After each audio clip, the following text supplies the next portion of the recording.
sports. We are Black Hawks. We are Minnesota.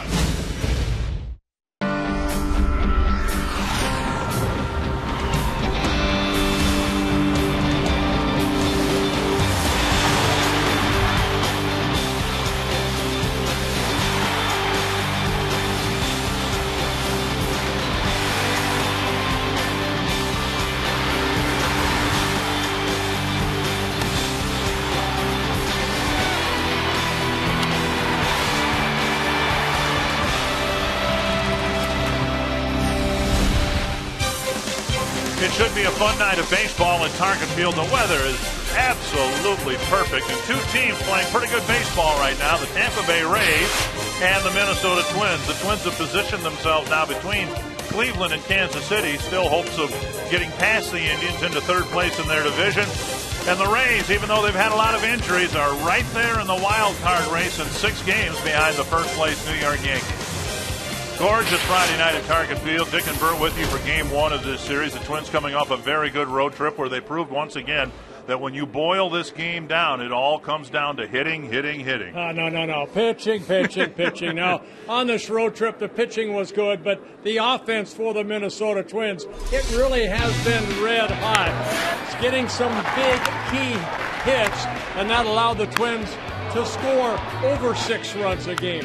Great batting average at .274, and then win 5 of the 7 games, 3 in Boston and a couple in Cleveland. A tough challenge for everybody in the lineup through this 3-game series because 1 through 5, the Tampa Bay Rays may have the best balanced rotation in the American League. There we go. Pitching. No, this Tampa Bay Ray ball club, they are first in the American League in team ERA, and they're led by 5 starters. We'll see 3 of them in this 3-game series that throw strikes, rely on their defense, and even though the Rays do not score a lot of runs, they win a lot of ball games because of a well-pitched staff. Over the course of this homestand, Ben Revere should join the league leaders officially in the American League batting race. Revere had his long hitting streak come to a close. We'll take another look back at Revere's remarkable streak when we come back.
Baseball on Fox Sports North is brought to you by your local Northland Ford dealers. Visit your local Northland Ford dealer or go to northlandford.com. By Menards. Save big money on all your home improvement needs at Menards. And by Burger King. Come play family food where every game piece has a prize. It's the Red Hot Twins and the Red Hot Rays kicking off a series, and we started off with Joe Mauer's Sideburn Night here at the ballpark in downtown Minneapolis. I'm Robbie Smikowski. Thanks for tuning in. Well, Ben Revere has been a bright spot since he's been back with the big club here this season, and just a couple days ago he had a 21-game hitting streak come to a close. So let's revisit the streak that he was on. It was the longest since Torrey Hunter had a 23-gamer back in 2007, and look at the numbers. Batted almost 400 during the streak and produced a lot. A lot of people wonder, why isn't he among the league's batting leaders? That's because he is just 4 plate appearances shy of qualifying for the American League batting title. So now Ben Revere should, and I repeat, should make a minimum number of plate appearances. 3.1 plate appearances per team game is what is required to qualify for the batting race. So Ben Revere by Sunday roughly should be second behind Mike Trout should he keep up his hot streak. When we come back, we've got the hometown boys coming your way. It's Jeremy Hellickson from Iowa and Cole DeVries from Eden Prairie. Going to square off here at Target Field. Dick Bramer, Bert Blyleven with the first pitch. Next on Fox Sports North.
Cole DeVries tries to provide another strong start and cool off the Red Hot Rays.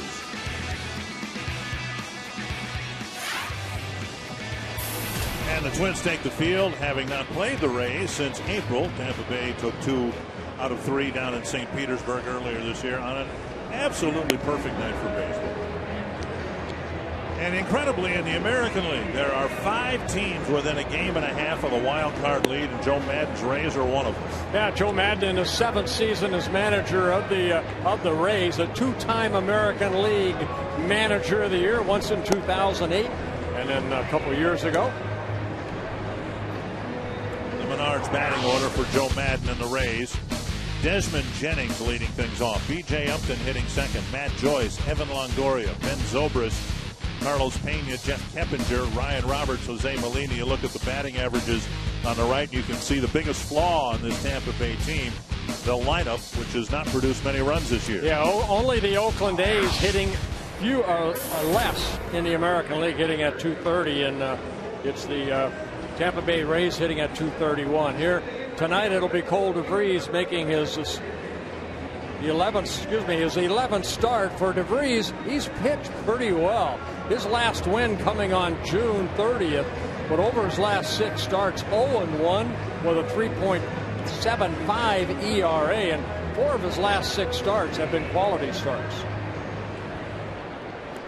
So DeVries hoping to pick up finally win number 3 here tonight. He'll face Jennings, Upton, and Joyce in the first inning. I think what we have seen from Cole DeVries is get into that rhythm early. He'll struggle a little bit early. And he struggles on the very first pitch with Jennings dropping one into the left field corner for a first pitch double. Well, you want to start a lot of guys off with a fastball, but it's the location. You have to try to keep that ball down, and Jennings right there with his 14th double got a fastball pretty much right down the middle of the plate and pulled it into that left field corner for a leadoff double. So 1 pitch into the ball game. DeVries goes into the stretch with Jennings at second. The batter is B.J. Upton.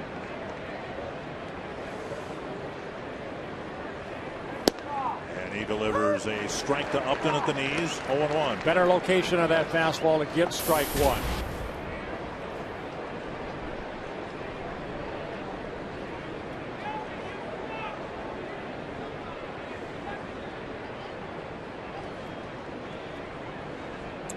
Now the Rays have never faced Cole DeVries, and they didn't learn much in the Jennings at bat.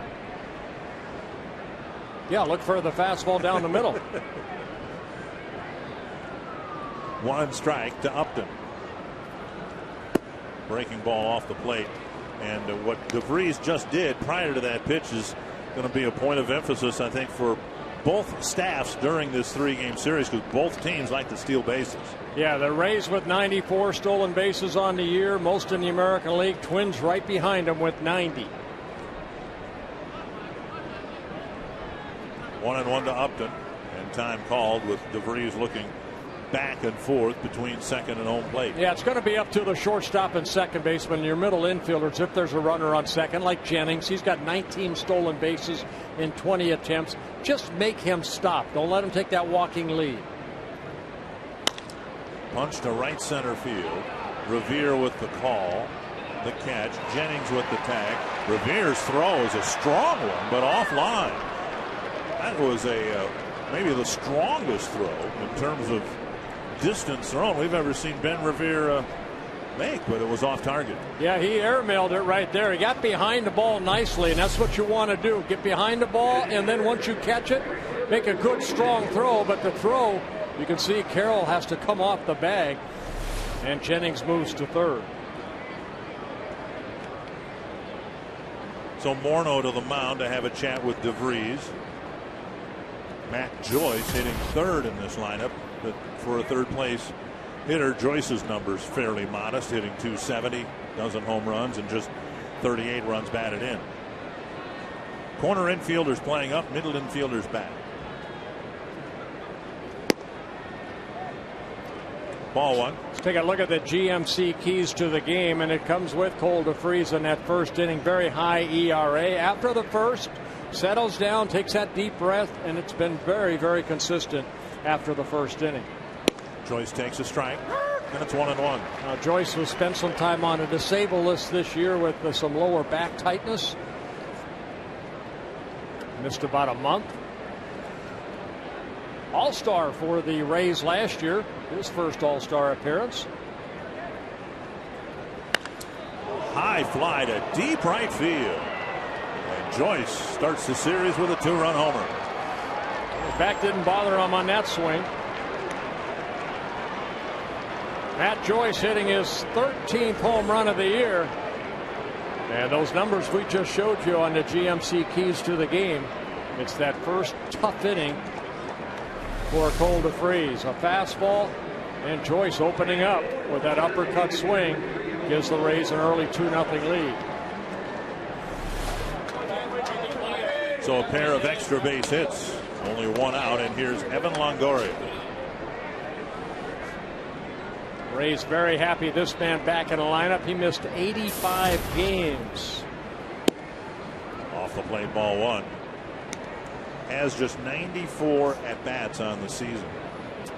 Partially torn left hamstring, put him on a disabled list back on May 1st.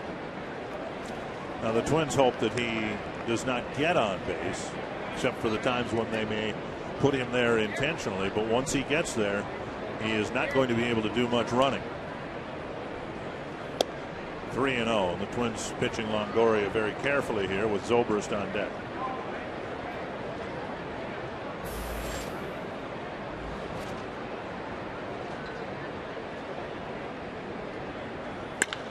Driven hard to left, and Willingham with the catch. A line out for out number 2.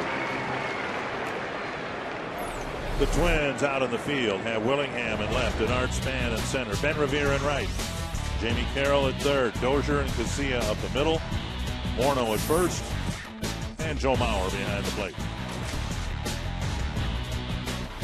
Ben Zobrist the hitter with 2 runs in and the base is empty.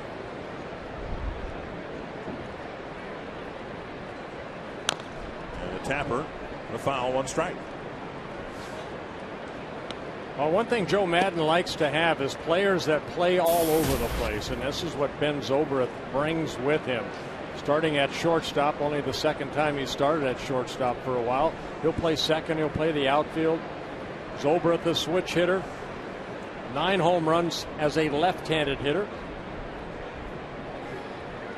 He had an incredible season series against the Twins last year, but in April the Twins pitched him tough and he was 0 for 9. So the Twins are hoping they can continue to pitch him well here in this series. Check swing, and it's taken for ball 2. Well, DeVries about to throw his 15th pitch, but Rays already have a couple of runs up on the board. Chop foul. 2-2. Cole, 27 years old. Remember, he was a non-drafted free agent signed by the Twins in 2006. Great article in the Star Tribune today about Cole DeVries, about him almost thinking about retiring or leaving baseball and pursuing other avenues. He was pretty depressed for a while, but things seemed to click together, and here he is pitching at the major league level. Lofted to left field, and an easier play for Willingham, and that ends the inning. A first pitch double, a 2-run home run, and an early lead for Tampa Bay.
And Ron Gardenhire hoping that his team can't play as well here at home as they did on the last road trip.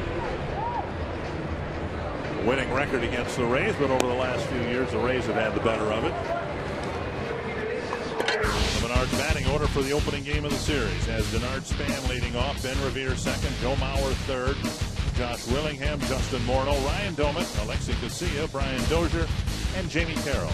And Jeremy Hellickson on the mound this afternoon or this evening for the Rays. He's making his 21st start of the year, his 4th career start against the Twins, his 2nd here. Last time he pitched here, it was April of last year, 2011. And Italy, Span, Revere, and Mauer. Composite batting average for those three, well over 300. And Span takes at the knees a strike. Yeah, Hellickson's all about keeping the ball down. He's got a sinking fastball, very good changeup, and then a pretty good curveball. American League Rookie of the Year last year, Jeremy Hellickson. Chop to the right side. Pena pretty slick with the glove, feeds Hellickson, and a quick first out. Northland Ford defense for the Rays. Speed in the outfield with Jennings and Upton. Matt Joyce is in right. Jeff Keppinger at third base. Zobrist and Roberts up the middle. Pena at first. And Jose Molina behind the plate. And Hellickson probably has a long pass list for this game. Grew up in Des Moines, Iowa. And as Bert said, the Rookie of the Year last year. Something that's become more commonplace. Pitchers winning that award quite regularly in recent years.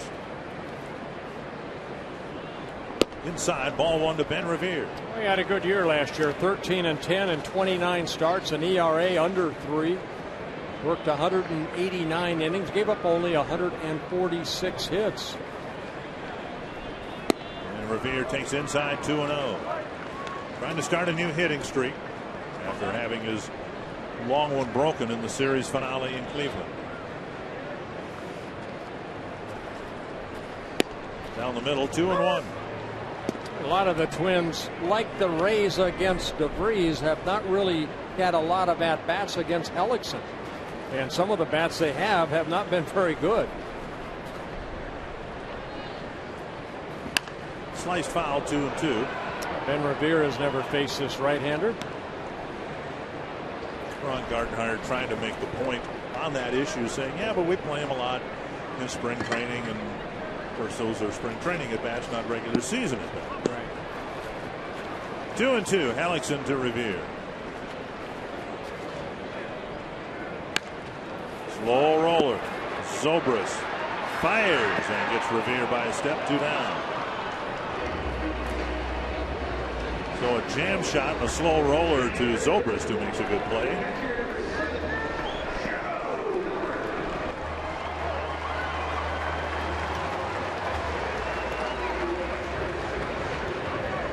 Mauer and Jose Molina talking to each other right there.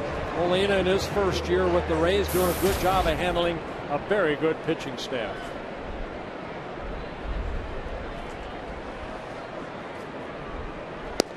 Strike on the outside corner. You know, you stand back and look at it and you think, boy, this would be a perfect pitching staff for any of the Molinas to catch, because they've all built a reputation of being great game callers, great handlers of young pitchers. It just happens to be Jose's team. Check swing and strike 2. Boy, both pitches outstanding. Fastball away, then he took something off that last pitch to get ahead of Joe Mauer, who has had very good numbers against the Rays over his career. A .275 career hitter. Now going inside. And it's pulled fair down the line. An 0-2 pitch. Mauer with a funny carom, and that will allow Mauer to take second base. Joyce maybe a little unaccustomed to playing here, but he played the ball down into the corner and it hit the angled wall and bounced well in front of him. Yeah, he's kind of looking over there saying, boy, I thought that was going to hug the line and go all the way to that right field corner. But you see where it's pulled right there, and then it ricochets back. And then Joyce has to retract, and by the time he could get it back in, it's a double for Mauer. His 24th of the year. Like the ball hit the concrete underneath the padding there. It took an extra hard carom into right field. So Mauer at second with a 2-out double, and here's Willingham looking for home run number 30. takes inside, ball one.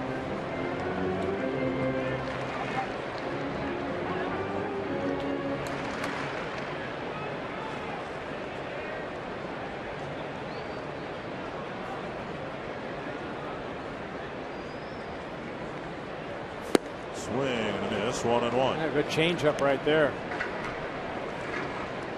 Willingham looking for home run number 30. It would be a career high for him. The next home run for the Twins would be their 100th as a team. Significant number, since in all of last year the Twins hit just 103. Just missing the inside corner. It's 2-1.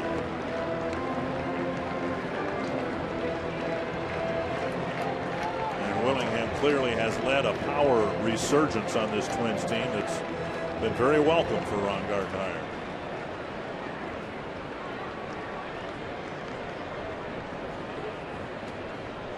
Two and one.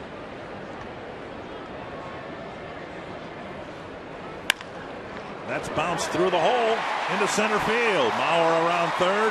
He's coming in, and Willingham, not a home run, but he delivers a 2-out RBI single.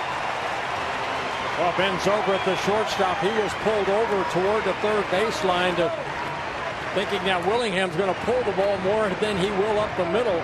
So that kind of left that big hole right there. And Josh got a fastball and hit it right toward the middle, right where Joe Mauer's standing right now. And the ball scoots into center field. So Willingham picking up his 84th RBI of the year. An important run for the Twins, who saw the Rays jump out in front. 2-0. Willingham now with 84 runs batted in, third in the American League. Here is Morneau.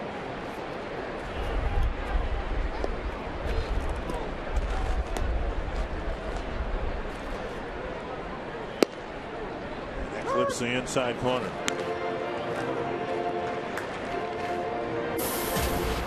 Justin talking to home plate umpire Marvin Hudson, maybe about that pitch.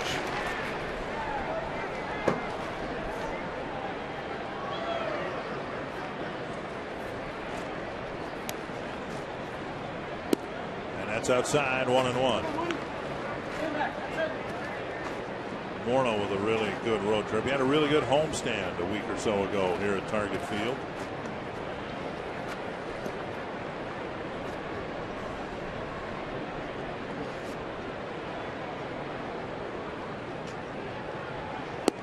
Again outside, 2-1. Got two straight changes, went fastball in and then two changeups away.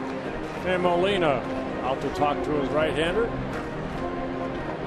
Hellickson had a poor start his last time out at home against the Orioles. 4 innings, 8 hits, 4 earned runs, 4 walks. And he ended up the loser in a 4-0 game to the Baltimore Orioles. Yeah, this year what he's doing is averaging a lot of pitches per inning, and that's kind of cutting down his innings pitch. He's averaging just over 6 innings per start, which is good, but he gets to that 100 pitch mark pretty quickly in the 5th or 6th inning. He already, in his last start, he threw 88 pitches in the 4 innings. 2-1 to Justin Morneau.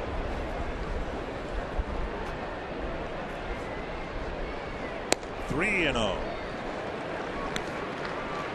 Hellickson's had a very streaky season. He won his first 4 decisions. Then he lost 6 straight. And he's looking for a win here tonight to even his mark at 7-7. Ryan Doman on deck.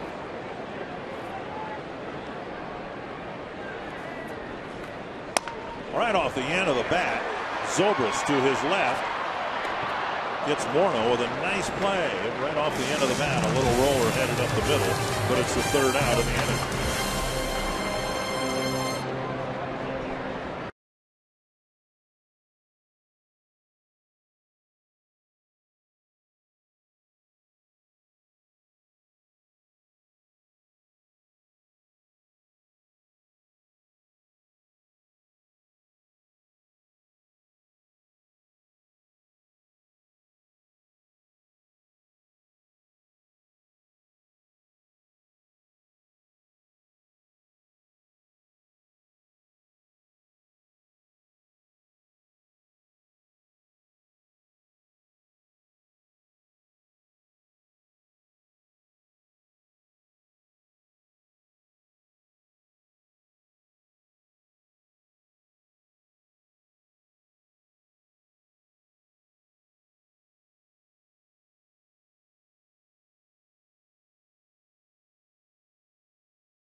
Stone day for the Minnesota Twins away from the ballpark, as Todd Anderson Field was christened yesterday in Brooklyn Park, Minnesota. It's a wheelchair-equipped field made specially for disabled kids, and I had the honor and privilege to attend it. It was emceed by Tim Laudner, our own Tim Laudner, Fox Sports North. The picture at the bottom is the official dedication going on. The picture on the top left is about the third or fourth pitch ever thrown at Todd Anderson Field. It was a great thing. And Dick and Bird, it was really a project of former Twin Michael Kadire. Go ahead, guys. Pena drives the first pitch into the right field corner, and he'll be content with a first pitch single. So Pena in the second inning, like Jennings in the first, jumping over that first pitch.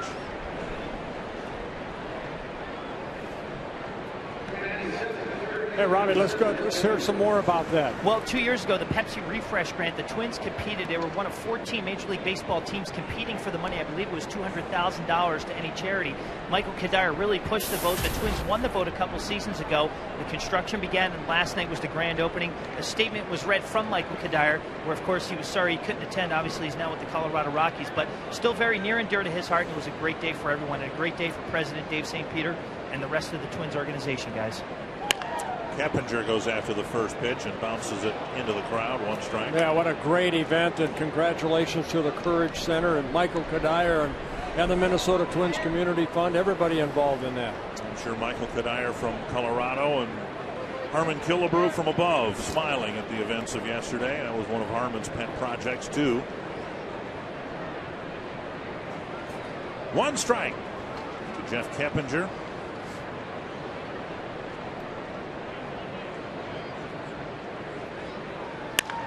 Drives it to the left field corner. That'll drop for a hit. Pena round second on his way to third. They're going to hold him there. And the Rays, who got 2 extra base hits in the first inning, get a single and a double to start the second. Yeah, again, the Rays came into this ballgame, even though they swept the Toronto Blue Jays at Tropicana Field. Every game except for yesterday was close. They have not been averaging more than 3.2 runs per game, but so far, so good for Joe Maddon's squad here. They came into this ballgame hitting only .231, 13th in the American League in hitting. Ryan Roberts, a pickup from the Arizona Diamondbacks. Hits with runners at second and third, nobody out. And DeVries mixes in an off-speed pitch but misses, ball one. You see all the tattoos of Ryan Roberts. They say he has over 30 tattoos. They call him Tat Man. Ryan Roberts.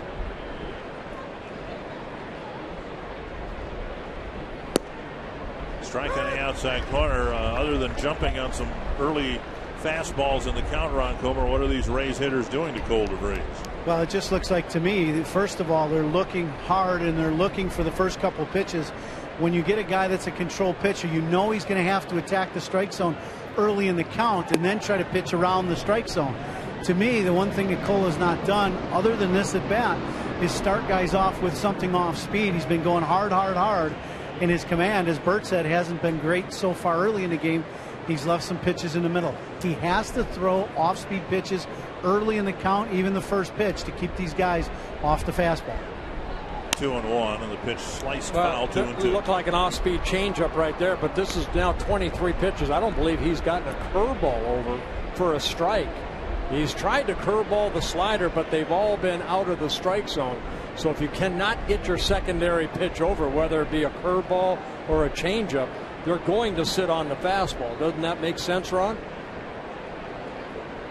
It definitely makes sense, but to me, I think it's just putting something in their mind early in the ballgame of just making sure you throw off speed. Off of Carroll and beyond the reach of Dozier, and a run will score. Seeing Carroll make that play, he'll likely be charged with an error, and it's 3-1. Yeah, that ball came up on him a little bit, and unusual way to try to catch that ball. Looked like he tried to maybe backhand it or somehow get that ball in front of him. Let's take a look right here. The ball hit sharply, high fastball, and then Carroll. Yeah, you're on. You've been down, at third. That ball kind of came up on him a little bit. What happened, Robert said he really swung up over the top and really put a lot of topspin. So when you hit a ball like that, that second bounce at third base with all the topspin is going to explode on you. And that's what happened to Carroll. That's the same thing. That was another fastball. Even if he can't throw these off-speed pitches for a strike, he's got to keep throwing them. Here's Molina, an error charge to Carroll. First and third, still nobody out. There's a breaking pitch wide. Yeah, see another breaking ball, but it's out of the strike zone. He's just not attacking with that curveball, able to get it over right now, or the slider. Bert, it looks like to me like he's underneath all these off-speed pitches, like his body's rushing out there and he can't get on top of this breaking ball. Well, we have seen Cole before early, like we showed you last inning. His first ERA over 8 in that first inning, but then he settles down. There's a good sinking fastball right there. Good bat toss. I got a lot of hits not hitting the ball that far, I'll tell you that. So Molina flings it over the head of Carroll.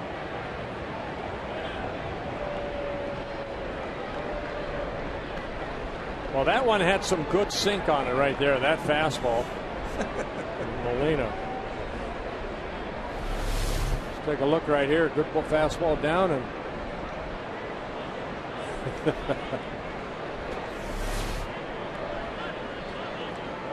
out of the infield on the fly.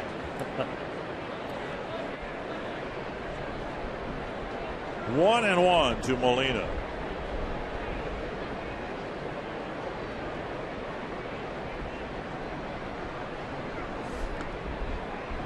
Jose Molina, 37 years old, in his 13th season at the major league level. Signed by the Rays as a free agent over the winter.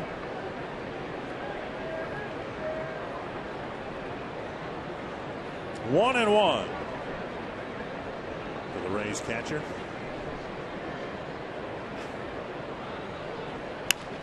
Now Molina lines it down the line, but it's foul. Right now, Cole DeFreeze isn't schooling a lot of people. It looked like a changeup, but again left up, and Molina got out front a little bit, almost hit the double down the left field line.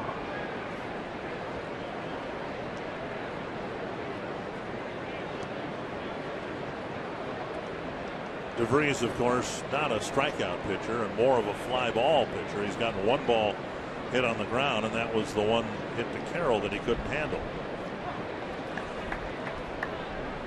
1-2. And down low, 2-2.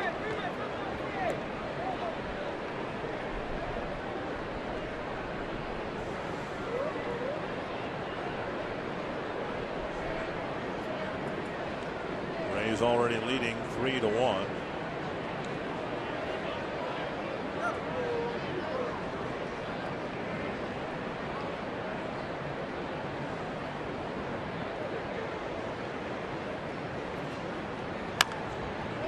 Chopper foul.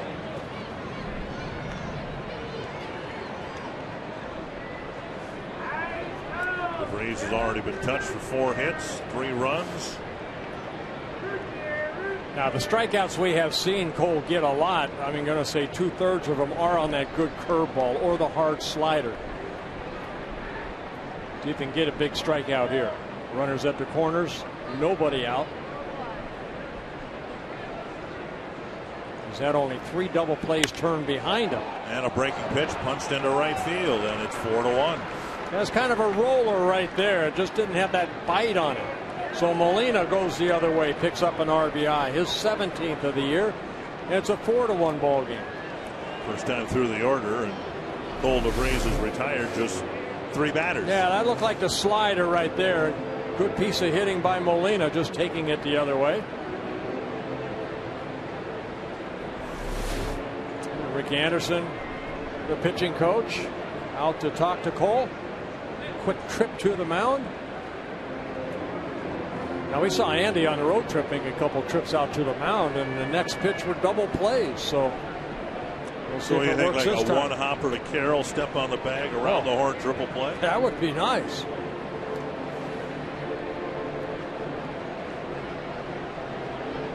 Jennings drilled the first pitch of the ball game into the left field corner for a leadoff double. It's going to have to be a quick triple play with this guy. He's pretty quick himself.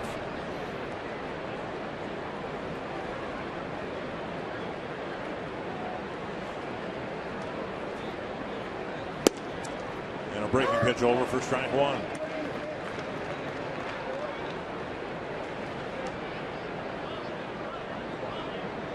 Jennings a big part of the Ray running game. 19 steals in 20 tries.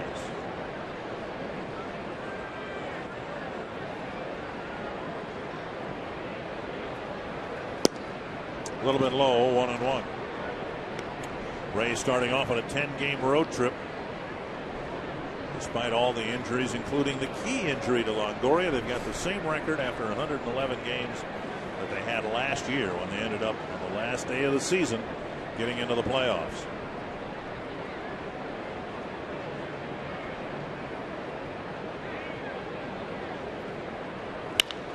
To the left field corner again. Willingham can't make the catch. Another run is going to score. Molina will jog to third base. Jennings has a pair of doubles, and it's a 5-1 lead. Yeah, this time an RBI double.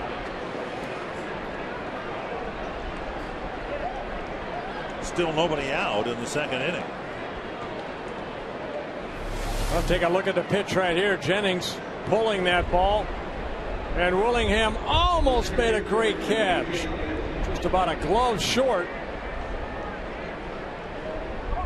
Good effort right by Josh. Another run scoring. Twins have to bring the infield in here. They're already down 4 runs. Ron Gardenhire signaling to the infielders where he wants the play to be made.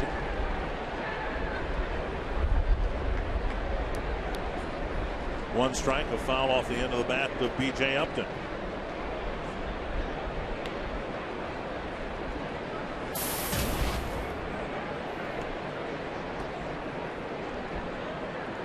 Infield technically only halfway in because Molina doesn't run well at third base. And a called strike, 0-2. B.J. Upton, 27 years old, the younger brother of Justin, or excuse me, his younger brother Justin plays for the Arizona Diamondbacks.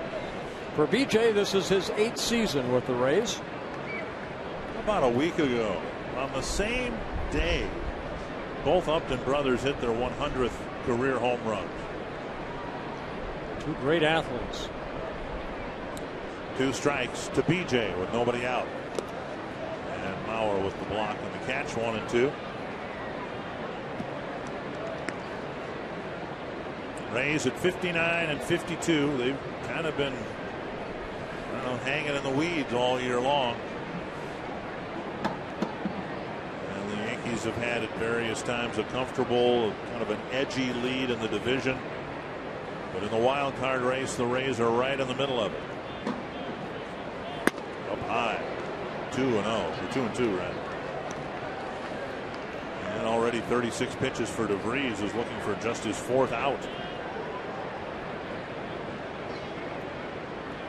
Manship getting loose in the second inning.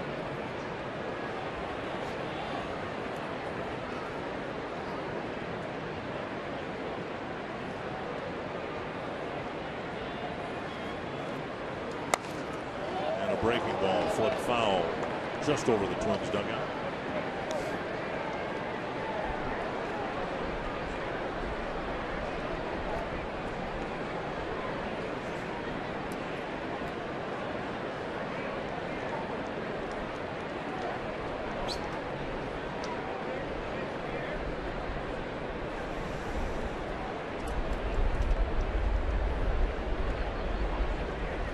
And he came inside and got a strikeout.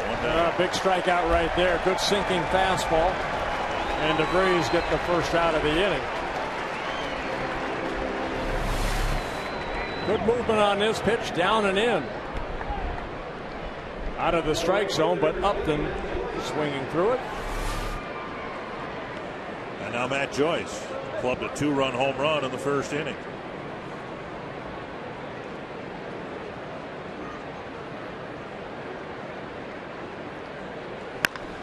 Another high blast to right center field.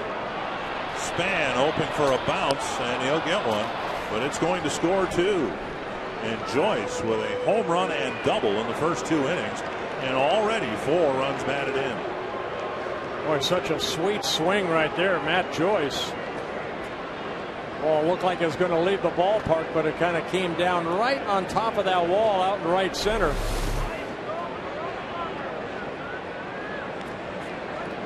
where the pitch was up around the belt, and it got clobbered. Cole DeVries is going to have by far his shortest start as a starting pitcher. A 2-inning relief appearance back on the 4th of July. All of his other starts have gone at least 5 innings, and he only goes an inning and a third here tonight. The Rays jumping out in front quickly, 7-1. The next Twins pitcher will be Jeff Manchip.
Jeff Manchip comes out of the Twins pen.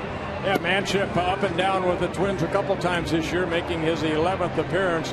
One thing with Jeff Manchip, when he was sent down last time, he went down and became a starter down in Rochester and did very well. So the Twins are going to need some innings out of that bullpen, and hopefully Jeff Manchip can give them that.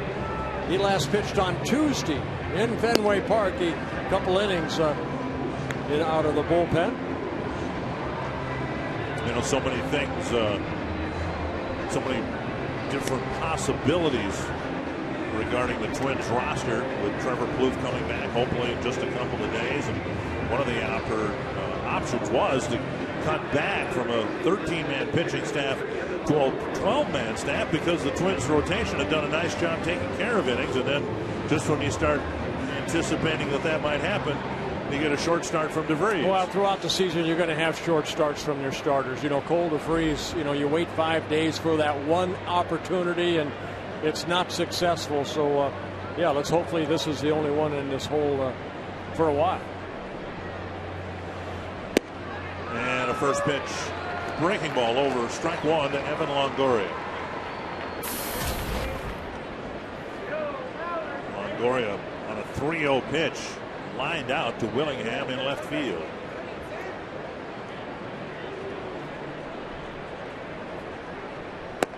And off the plate, 1-1. The designated hitter for the Rays, and it might very well be that he'll be the designated hitter for the foreseeable future. His hamstring is not close to 100%.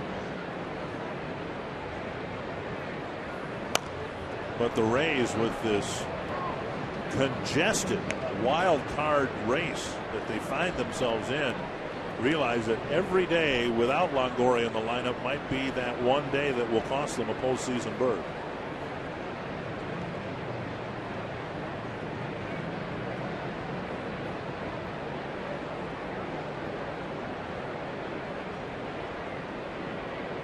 One and two.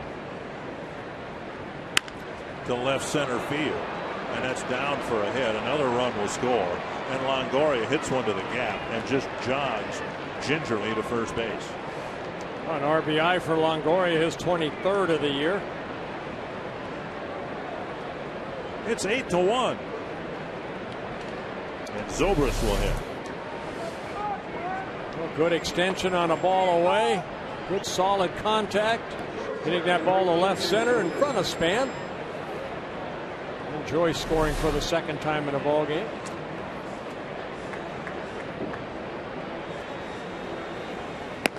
Manship can concentrate on the hitter for whatever that's worth, because Longoria won't be going anyplace. 1-0. Yeah, with Joyce scoring, the line is done for Cole DeVries. Inning and a third, 7 hits, 8 runs, 7 earned. No walks, 1 strikeout. And a strike on the outside corner.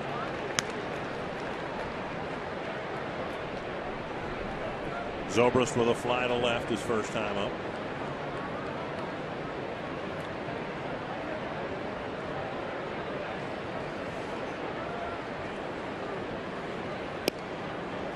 That drifts outside, 2-1. Yeah, this time of the year, Dick, you know, you were talking about that wild card race. You look at those 5 teams that are, what, a game and a half. That separates who's going to go. 2 wild cards come out of that. There's the wild card standings on August 10th, and if it stays anything like this into September, buckle your seatbelts. It's going to be a fun ride. It'd be a lot more fun if the Twins were in the middle of it, but even as a spectator, it's going to be fascinating to watch. Tap foul. I remember the 2 years in a row that the Twins had to play a game 163. That'll be basically what that wild card game is going to be all about. So it's do or die. But you've got among the 5 teams, 2 teams from the East, 1 team from the Central, 2 from the West. And then if you want to include Boston, we'll let you, but there's a bouncer to second, should be 2. Casilla to Dozier, and that wraps up the second inning. But a good inning for the Rays as they add 6 more runs.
A struggle, and Cole, left some pitches up, hung some breaking balls, and Tampa really made him pay the price. The one thing when you watch Hellickson throw, they're both guys right-handers and like to mix in pitches. The one thing Hellickson's done so far, and we don't have a big sample size, only 1 inning, but the one thing that impresses me and always has about Hellickson is his angle.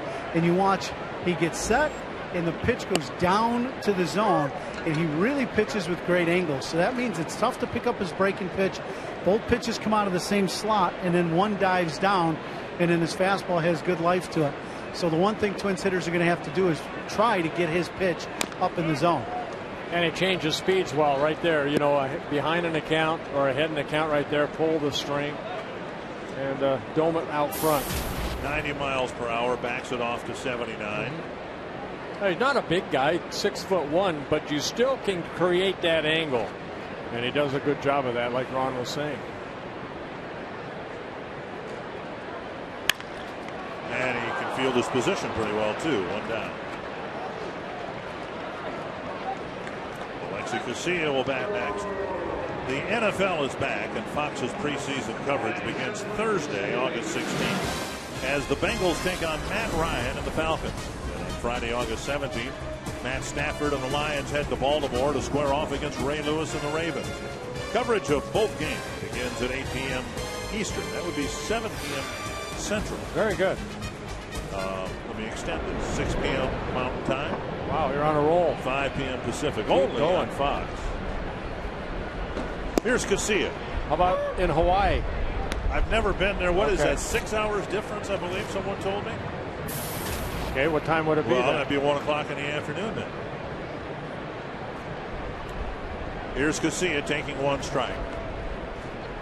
In addressing the second base situation that had been filled in Cleveland by Tsuyoshi Nishioka and is tonight by Alexi Casilla, Ron Gardenhire said his theory or his philosophy is going to be to put the best players out there to help the Twins win a ball game. He said tonight that's going to be Alexi Casilla at second, and he'll just take it day by day until further notice. 2 strikes. Casilla had a good game in Cleveland, hit the ball hard. I remember on that road trip where the Twins were 5-2, twice they were down 5-1. They were never down by 7 runs, but I think what we've seen from this ball club, they do not give up. 2-2. And how do you get back from a 7-run deficit? You're not looking for home runs. You're just looking for a couple hits and then maybe a blast, bloop and a blast. But you get back in by maybe scoring, 1, 2, 3 runs early, get back into it. That's foul. Soft line drive, hooking foul. 2-2.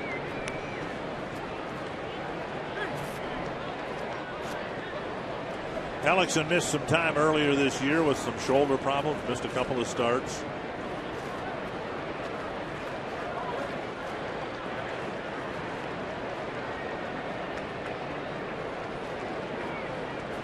Two and two.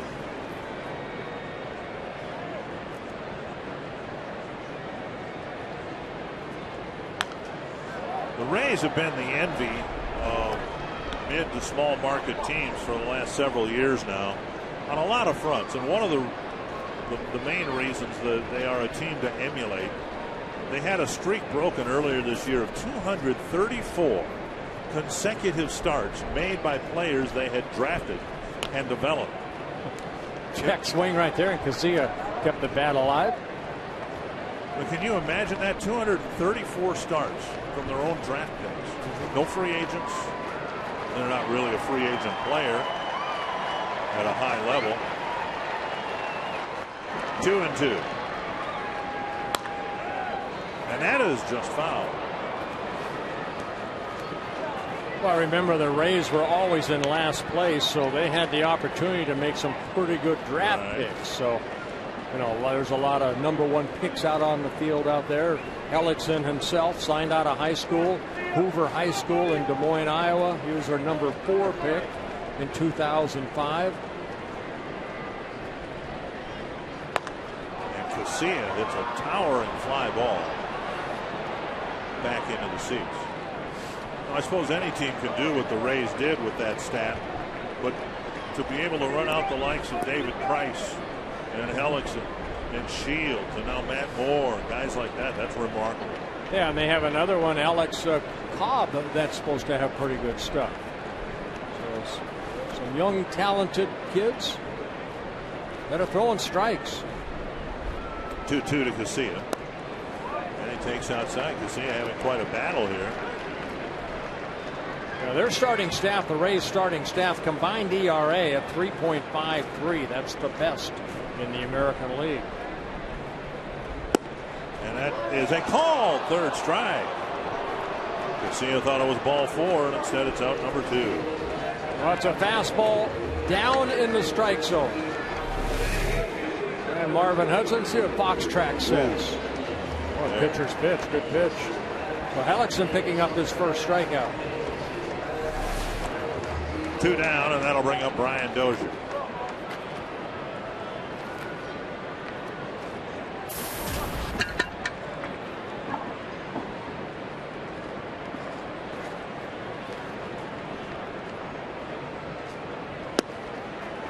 Strike 1 to Dozier. Yeah, kind of a get me over 79 mile an hour changeup for strike 1.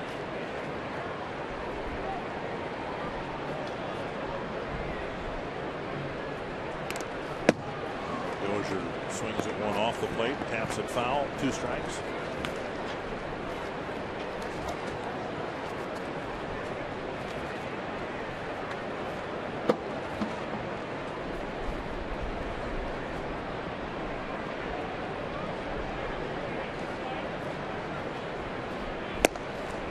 Fastball. Swing and a miss. Dozier's gone on 3 pitches. And Hellickson handles a 7-run lead very well in the 2nd inning.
Into their bullpen.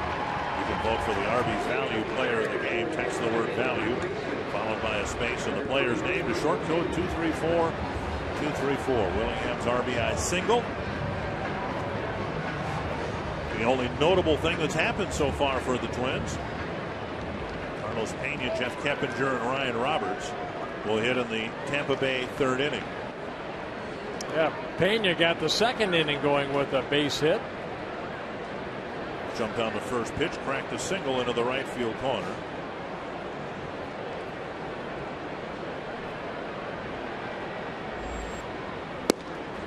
Outside, ball 1. Now the Twins, like most teams, shift Pena 4 times this year.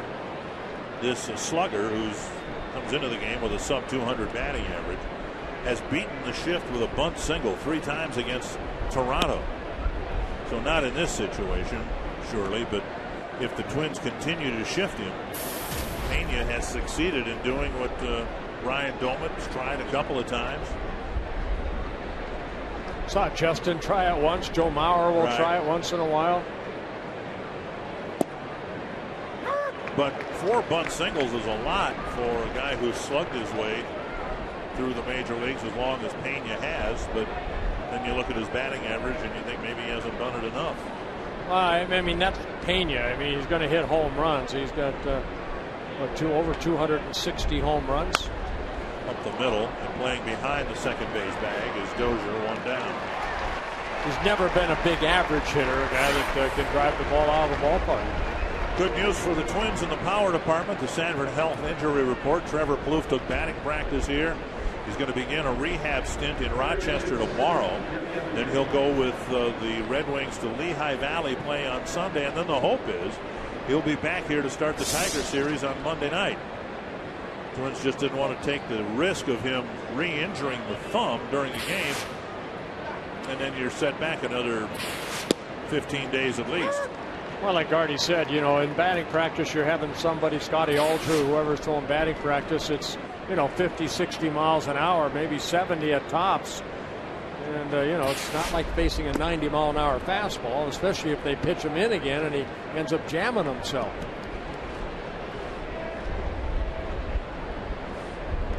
Wolf was showing me the rubber ring that he wears around his thumb and then the affected area. That's a foul ball. That ball looked like it bounced right over the bat.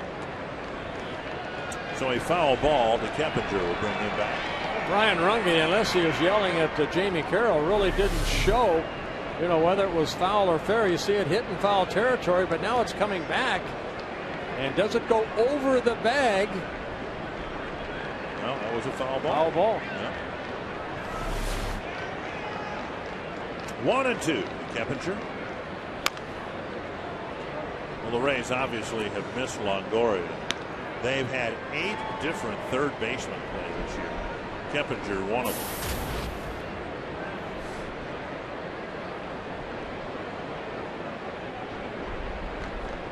That's a lot of third basemen. Well, Keppinger spent some time on a disabled list. He broke his big toe in the right foot back in late May. Missed about a month in his first season with the Rays. He broke it watching a ball game. A liner off the screen in front of the dugout caught his toe and broke it. 3-2.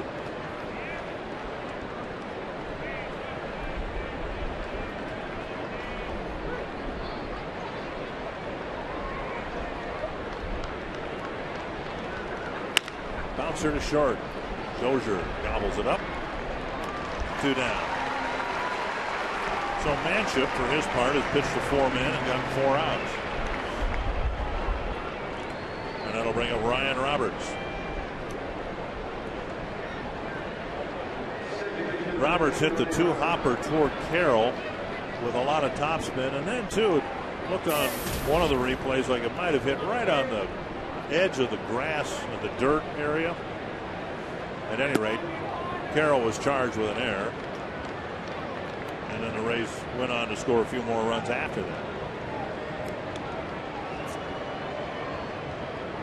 1 strike to Roberts. Breaking ball hit hard to center. Span going back. Making the catch on the run on the warning track. And Manship has the 1-2-3 third inning.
Brought to you by Sanford Orthopedics and Sports Medicine, for the everyday competitor in all of us. By CenturyLink, a different kind of communications company. CenturyLink, your link to what's next. And by Grand Casino, the best stories start here. Quick start for the Rays in this 3-game series with a 6-run second after a 2-run first. The Twins will try to chip away at that lead with Jamie Carroll leading off the third.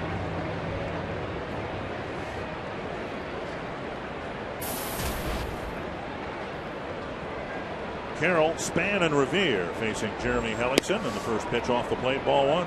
Yeah, Carroll having a very good road trip where the Twins again were 5-2, 9 hits and 19 at bats.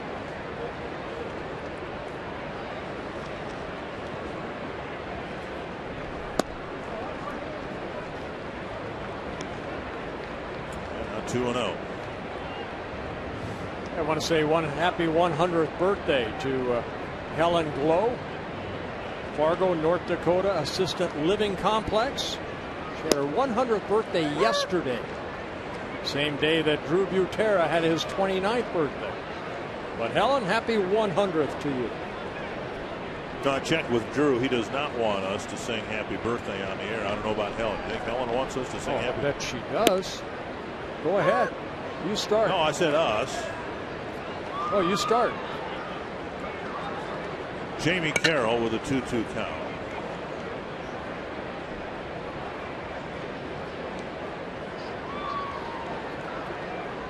This is not starting.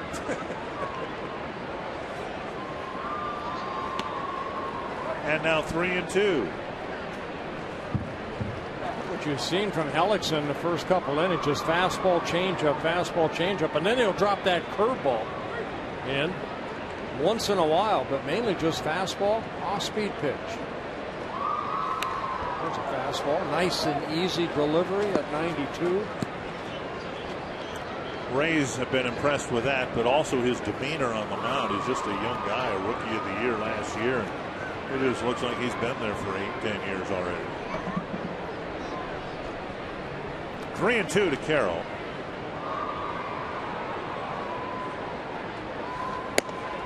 And he won't be happy with that. Walking the number 9 batter, leading off an inning with a 7-run lead. See what the Twins can do with that. You can ask a question online at carsoup.com/baseball. James Everhart of Bayport, Minnesota, wondering if the Twins have ever led the league, the American League, in stolen bases.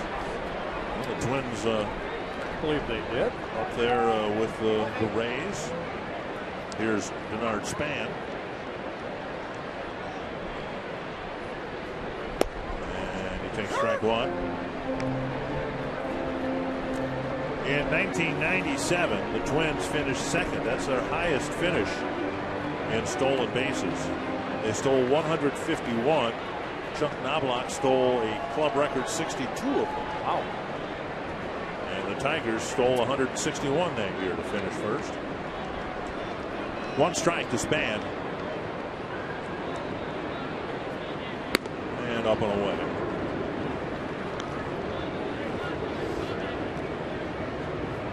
Twins tied for second with the Angels. You know, and that's what Gardy has wanted, you know, over the last couple of years. Give me some athletes that can steal some bases, and the Twins have been able to do that. 1-1 to Span. Ben Revere leading with 27 stolen bases. 1-2. Earlier we talked about the home run production. Twins last year only hit 103. They've already got 99. Last year they only stole 92 bases, and they already have 90. So on the speed and the power fronts, this is a much improved Twins lineup than a year ago. Yeah, I think what we've seen, the offense pretty much, you know, has been there to score the runs. It's just that the pitching has been so inconsistent. 1-2 to Span.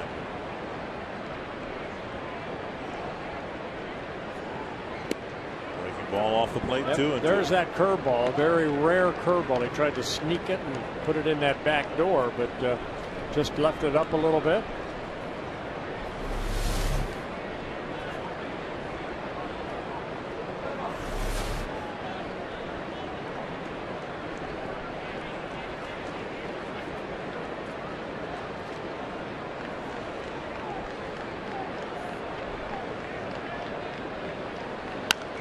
Span chips it foul.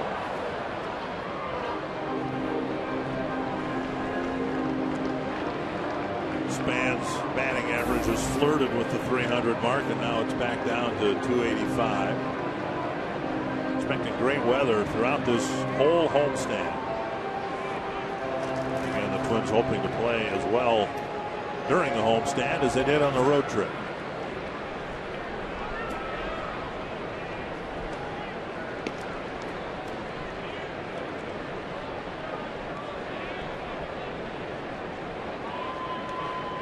Speaking of stolen bases, the Twins have 4 players in double digits. Revere 27, Span a dozen, Mastroianni with 13, Casilla with 14. And a base hit to left. Good at bat for Span, and a good start to the 3rd inning. So first and second, nobody out, and now Revere. And that's Denard Span right there. Good fastball away. Doesn't try to pull it, just hit it sharply into left field. Good piece of hitting. Twins get their 3rd hit of the ball game.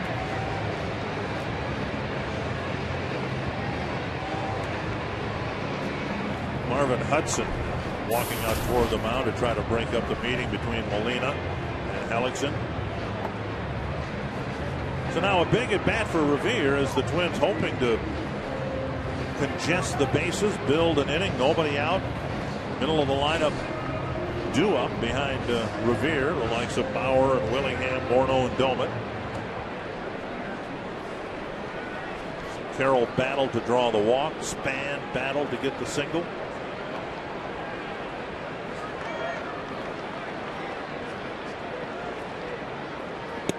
And a fastball down the middle of strike.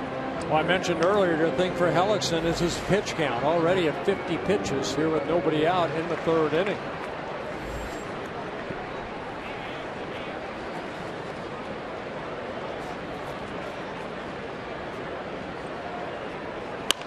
Bouncer to short. Out there. And a double play. Revere won't hit into many of them, but Zobrist to Roberts to Pena, 2 down. Now, a rare double play for Ben Revere. It is his 7th double play he's hit into. Nice turn right there by Zobrist. Over to Ryan. Ryan, good relay throw with something on it. Gets the speedy Ben Revere. And on the play, Carroll moves over to 3rd. Well, that takes the air out of the balloon. 2 gone, and Carroll at 3rd. Mauer at the plate, doubled into the right field corner. His first time up. For Hellickson, his 8th double play he's had turned behind him, and this is his 21st start. Strike over the inside corner.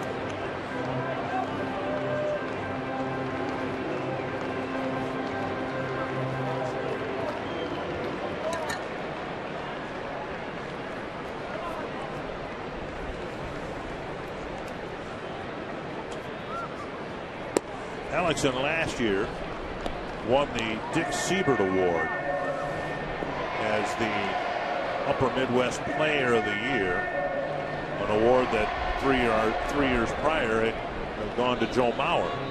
Mauer had an off year, obviously. Hellickson won a lot of awards, including the Dick Siebert Award. Changeup on the outside corner, 1-2.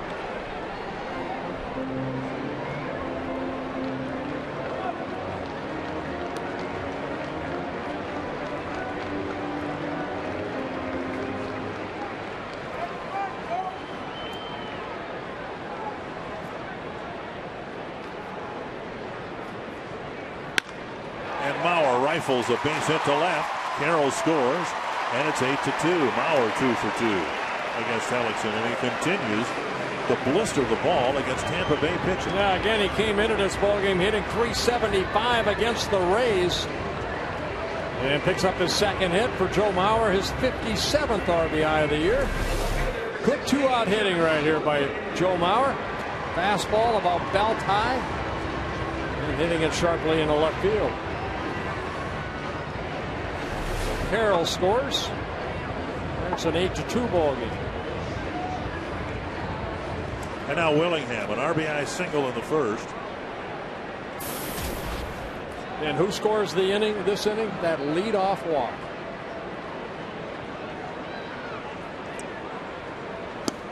Down and away, ball 1.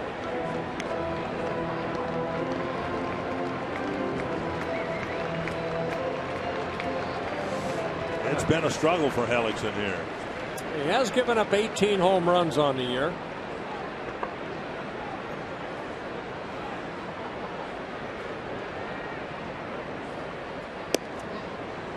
Change up over for a called strike.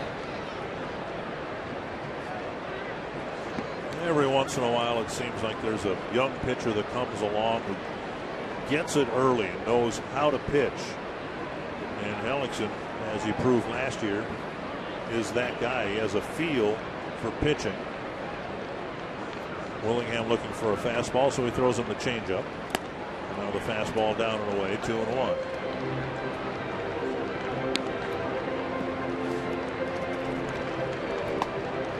I would think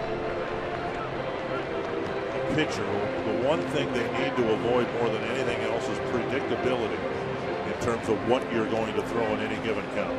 Well, it's making the adjustment. We have seen Scott Diamond do that. You know, usually Cole DeVries does that. He just he couldn't get out of the starting blocks here today. Pulled foul. So the count is 2-2, but if the count were 3-1, I don't know that Willingham, based on what he's seen from Hellickson, knows what's would coming. have any idea that what would be coming on the 3-1 pitch. Right, right.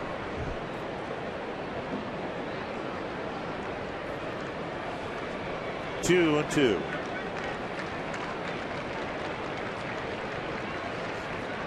Molina setting up inside. Boy, and he hit his spot too, didn't he? The veteran catcher set up over the inside corner. Hellickson hit the spot and ended the inning.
Josh Hamilton with a 2-run home run.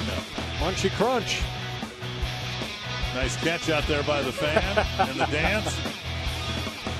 And the Rangers have the lead over the Tigers 2-1.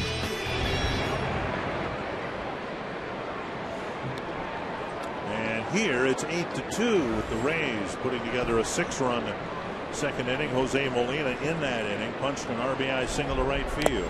Manship gets him to swing and miss, strike 1.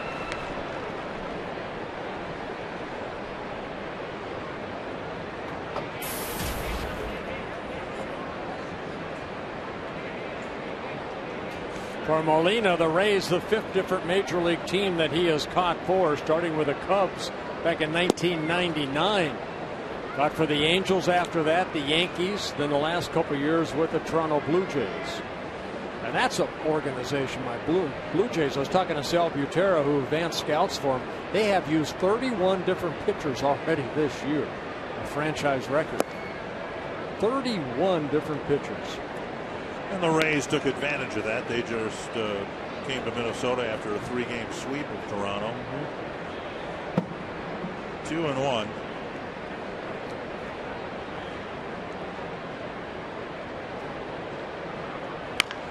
Tapper up the line. You really have to like this Rays team, though, because of the depth of their starting pitching. They're young. Presumably, they'll be durable. They're not doing it with Mears. A week or two ago, they had a span of 6 games where their staff, not just the starters, the relievers too, they threw 4 shutouts in 6 games. Yep. Yeah, they're 8-3 over their last 11 ball games, 4 shutouts, and then they're also shut out twice. So a lot of zeros put on the board when you face the Rays. Not here today. 8-2 lead for the Rays. 3-2 to the number 9 batter, Molina. And a 2-hopper to Carroll. Easy play with a chest-high hop and all day to throw. 1 down. If you're hitting the road, you can take the Twins with you this season. Subscribe to MLB.tv and see every Twins out-of-market game live online and on your favorite devices in HD quality. You can visit twinsbaseball.com to order and get more details. MLB.tv, baseball everywhere. Home territory blackout restrictions apply. Well, up here in the booth, we have Denny and Linda Pearson celebrating their 40th wedding anniversary from Sioux Falls. And congratulations, Denny. You were a pretty good bowler, 195 average right now, but you used to bowl on the National ABC Bowling Tournament in Twin Cities way back when. And two have always been great Twins fans. Thank you very much for supporting the Twins since they came here from Washington. Thanks for coming up. 2 strikes to Desmond Jennings. Now, when you started bowling, Bert, didn't they still reset the pins by hand? Yeah, actually they did. And the old wooden pins, you know, I mean, real thick. Right. Hit them hard enough. Actually, I probably bowled before I even pitched. My dad was a huge bowler. Really? For S&H green stamps way back when. A strikeout of Desmond Jennings, and Manship doing what he can to keep the Twins in this game. Manship gets his first strikeout. Good location of that pitch. Yeah, back then I think we could bowl for a quarter a game. And we used to go like 1 o'clock in the morning. My dad would wake us up, myself, my sister, and brother, and we'd bowl for my mother for S&H green stamps, the colored pins. Wow. We did pretty good. Who's in your league? Gold bond stamps or? No, just S&H. All right.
Go Pro Shop.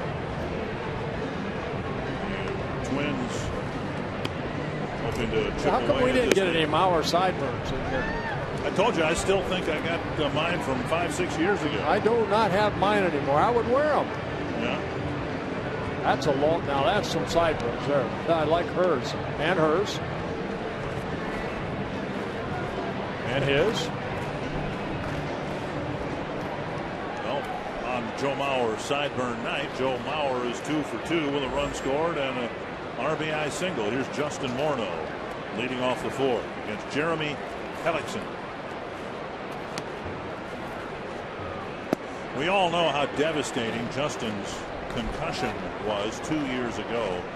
And now very troubling news out of Chicago. Paul Konerko, who, like Morneau, seemed to be involved in a rather benign play. Gerard Dyson of the Royals accidentally hit him with the elbow on the side of the face.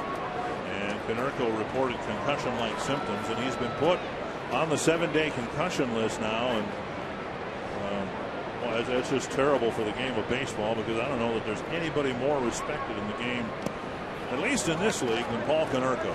Well, I remember earlier in the year he got hit in the face with a baseball. And stayed in the game. Stayed in the game. So we certainly hope for Konerko and the White Sox a better fate than what Justin Morneau and the Twins have had to deal with for the last 2 years. Tapper right to Pena. He'll go to the bag and beat Morneau by 2 steps. One down. Another changeup right there, and Morneau way out front. It's the only home weekend series in August, and it'll feature Target's back-to-school weekend. Both tomorrow and Sunday against the Rays, the first 5,000 fans, 14 and under, will get a cool and functional, stretchy book cover, courtesy of Target. Tickets are available for this weekend's games, by calling 800-33-TWINS or logging on to twinsbaseball.com. Ryan Doumit, the batter, with a 1-0 count. Doumit hit a one-hopper back to Hellickson in the second inning. Yeah, Doumit got a change up too and hit it right back up the middle. Hellickson made a nice play. And he hooks one foul into the seats. 1-1. Doumit, a switch hitter, hitting .314 as a left-handed hitter coming into this ball game. .247 from the right side. 9 of his 12 home runs from this side of the plate. Molina sitting inside and the ball inside. The one thing Hellickson has shown is very good control. He has 3 strikeouts in the ball game. 2-1 to Doumit. Now, one thing we've seen most teams shift Doumit, but we've also seen, particularly on this last road trip, Doumit hitting the ball to the opposite field. And now the Rays, who shift as much as anybody, don't have him shifted in the infield. Oh, a little bit, but the shortstop is still roughly where he'd be. Yeah, it's just a third baseman, Keppinger, that's really playing almost at short. So they're giving him the third baseline, and they're pitching him in. And he takes ball 3. Well, we've talked so much about Denard Span and his climb toward 300. Never quite getting there, coming back. And then, well, here's Doumit. 0 for 1 today, with the average of 294 by weekend's end, or just a good homestand. He'll have a 300 batting average. And he's got a home run. Well, that's a blast. Golfing one out, his 13th of the year. And one at a time, the Twins seem intent on getting back in this game. Yeah, that was more of a 3-iron right there by Doumit. Boy, that ball, he almost picked that ball up off the ground. So Doumit makes it an 8-3 ball game. Now this is a fastball here. And Doumit got the barrel of the bat and crushed it.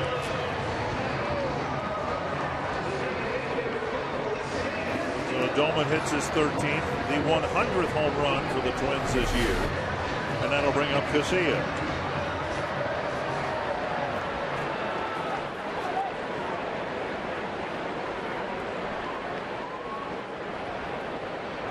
Casilla on a 3-2 pitch took a called third strike right at the knees. He takes strike 1 here from Jeremy Hellickson. Yeah, he had a good battle with Hellickson in his last at bat, and then he snuck that fastball about knee high to get the strikeout. 1-1. Molina, catcher that likes to move to both sides of the plate. You watch him right there. That ball, he sat outside and the pitch was away. Now Molina sitting inside.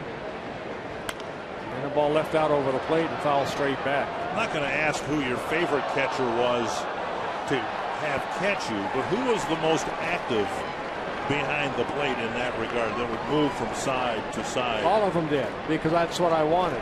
I wanted to plate in thirds, basically down the middle. I wanted to stay away from that. I didn't sometimes do that, but then I wanted strike one just off the plate. And a check swing right there, foul. And then as the count hopefully went in my favor, then I wanted the catcher to sit a little bit further outside and further outside to see what that home plate umpire would give me. Because a lot of the umpires, yeah, they can have that box track all they want, but if you can hit that glove like a Greg Maddux or a Tom Glavine, you're going to make that 17-inch plate become a 23-inch plate. And that's your ultimate goal as a pitcher, is make that plate expand by hitting the catcher's glove. So when my catcher moved, watch Molina right here move inside. If I missed, I wanted to miss inside. And it looked like Alexson was going to hit the spot again. Yep. And Casilla hits a two-hopper to second. He made sure he got in that time. The previous pitch, remember, he fouled off. He left it up a little bit, but he made sure he got in and he got the ground ball. Get an inside look at the Wild on Becoming Wild, Chapter 2, every Tuesday and Thursday on FoxSportsNorth.com. See exclusive footage of a day in the life for the Wild organization. On the latest webisode, multi-talented Stefan Veilleux shows off a typical busy morning. Log on to FoxSportsNorth.com for Becoming Wild, Chapter 2. Here's Brian Dozier. And he takes ball one. Well, we had an example. And I think it was in Cleveland. And I want to say it was Lou Marson, who might have been set up outside the catcher's box. But he put the glove right on the corner. Pitcher delivered the ball, and the Indians got the call. Right. Even though Marson was way off the plate. Yeah, a lot of times when I was struggling, I would have Tim Laudner in my 8 warm-up pitches. If I couldn't hit that ball down and away like he wants it right here, good pitch, he just missed it low. I would have Laudner actually sit right there in my 8 warm-up throws so I could really get out and extend to get ready for that first batter of that inning. So that's why, in between innings, you can also work on trying to, better yourself as the game goes on. Lazy fly ball to right center field. Upton makes the catch, and again, one at a time, the Twins are trying to make this a ball game. It's 8-3.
A 6-run second inning opening up the ball game. The Twins trying to close it up a bit. Robbie and Smikowski, Ron Coomer, Dick Bramer, and Burt Blyleven here as we move to the 5th inning. And Matt Joyce was off on the first pitch again. I think he's seen a total of 4 pitches in his 3 at-bats. He had a 2-run homer in the first, a 2-run double in the second, and now an easy roller to Morneau. You know, the Twins are trying to get back from that 8-1 deficit, and how you do that is have a pitcher go out there and put some zeros on the board. Exactly what Manship's been able to do. He relieved DeVries in the second inning, got out of that inning with a double play ball off of Zobrist, and now has retired 7 straight. After the Longoria, 8 straight. After the Longoria RBI single, first man he faced, Manship has retired everybody and only given up a couple of hits to the outfield. Both caught, and a strike, 1-1. Well, I mentioned before, when he was sent down, you know, he became a starter down in AAA. He made 6 starts, very good, 1.45 ERA in those starts. So he is someone in that bullpen that can hopefully go 4 or 5 innings, go deep into the ball game, let your offense hopefully get back into the ball game, then turn it over to the other guys. 1-2 to Longoria, and now 2-2.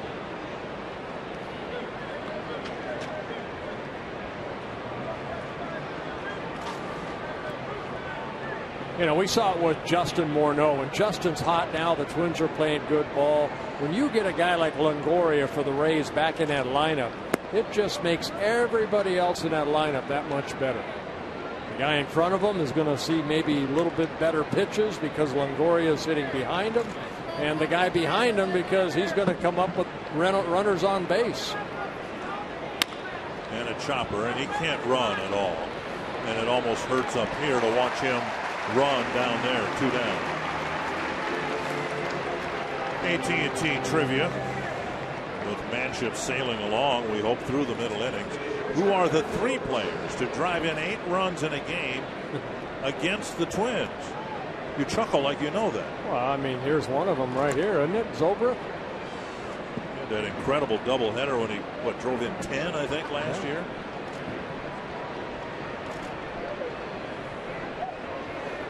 One might be Dick Allen. I know I gave him 2 inside the 3-run inside the park home runs. Okay. That's 6 right there. That was only like by the 3rd inning. So. They probably should have been caught. Oh no, they were. You could have hung your clothes on those line drives you hit off of me. 2-0 to Zobrist.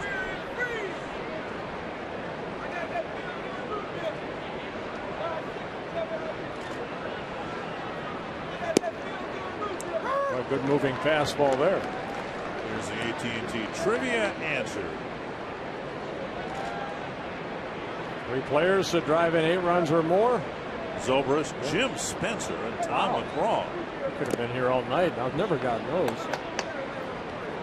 And we've seen Zobrist. Spencer when he was maybe with the White Sox. Yeah, he was known more as a defensive first baseman rather than a big run producer.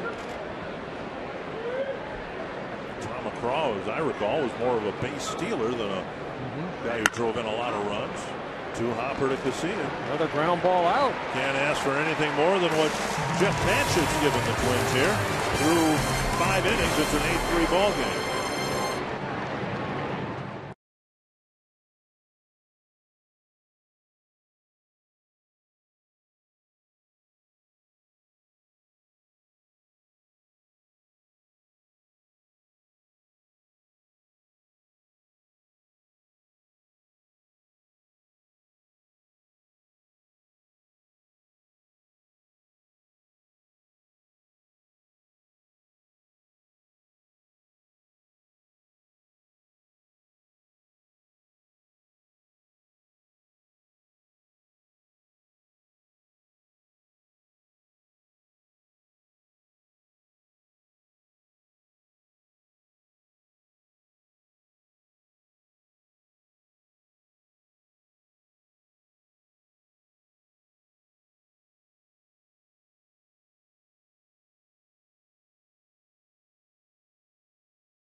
State Lottery Winner's Circle, where I am holding $100 here in Minnesota State Lottery tickets. This is Megan. This is her fiance, Adam Burt. They're doing a dual bachelor and bachelorette party here tonight at the ball game. She has her friends holding up her sign, last fling before the ring. Burt, put a ring around us. They want you to get circled, but she has a pretty cool other side of the sign. Flip that around, Megan. It says last chance at being Megan Maurer. Now, she brought this sign with her fiance, Adam, right here. I don't know what to make of all this, but the boys and girls here are having a good time, and they have a creative sign right here behind me that says, "You circle, we drink." Some hijinks going on here, let's say, in the upper levels behind home plate tonight at Target Field. Good time at the ballpark. Nice find, Robbie. Sounds like a sequel starring Zach Galifianakis. Jamie Carroll will lead off the 5th inning. He'll be followed by Denard Span and Ben Revere. The Twins trying to work their way back into the game after a 6-run 2nd inning. And on the outside corner, 1-1. Well, Carroll took a leadoff walk in the bottom of the 3rd inning and then scored on the Maurer RBI single with 2 outs.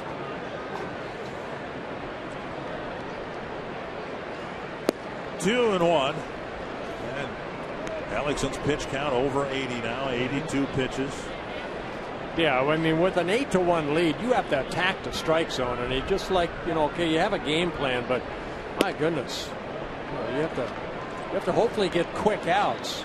Every at bat seems to he has to throw 4 or 5 pitches to a batter. Again, in his last start, he only went 4 innings, walked 4 batters, gave up 4 earned runs, gave up 8 hits. And he threw 88 pitches again.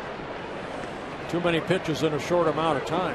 Carroll walked on a 3-2 pitch in the 3rd. He's got a 3-2 pitch here leading off the 5th.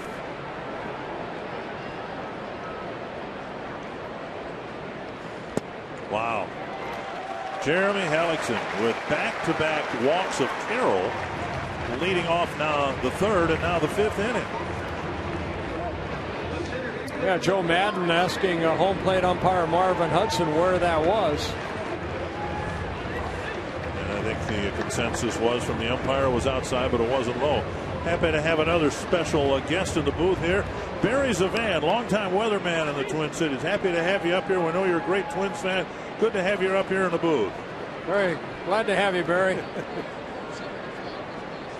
You just turned 75. Very nice. Happy birthday to you. 239 more days, Barry, until my next birthday. Ball 1 to Span. The Twins started a big inning in the 3rd inning, but only got 1 run across. Carroll walked, Span single, but then Hellickson got Revere to bounce into a big double play. We'll see what they can do with this leadoff walk and maybe get a couple of runs up on the board here.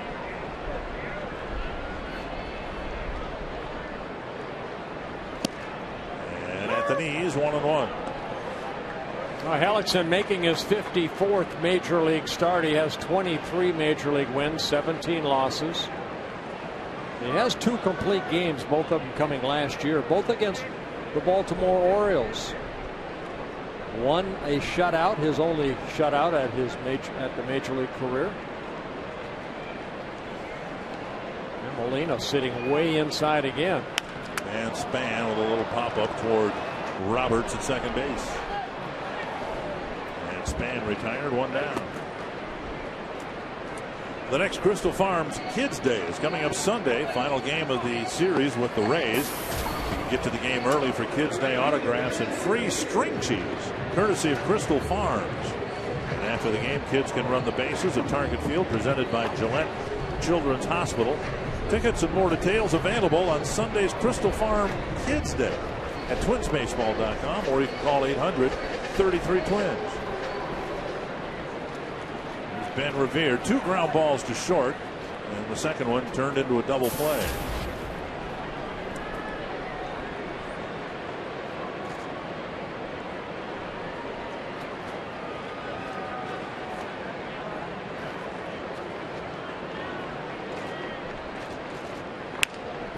Loop to left. A doinker.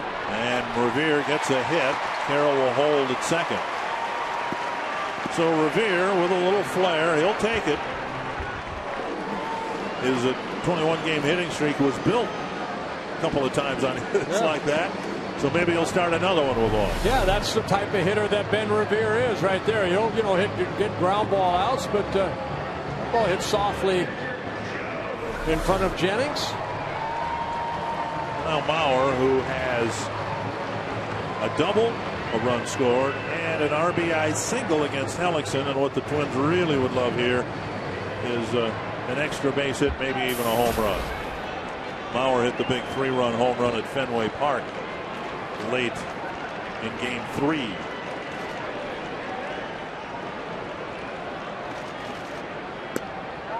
that tickles the inside corner.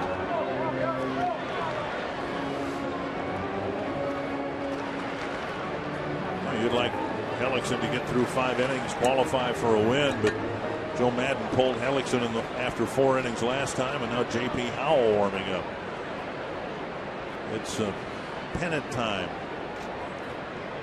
No time for sparing anyone's feelings. Well, again, it's because of that pitch count right now at 91 pitches. Mauer with 7 home runs, 3 of them hit here at Target Field. 1-1. Both hits, the double in the first and the single in the third, hit very sharply. One pulled down the line and the single to left center field.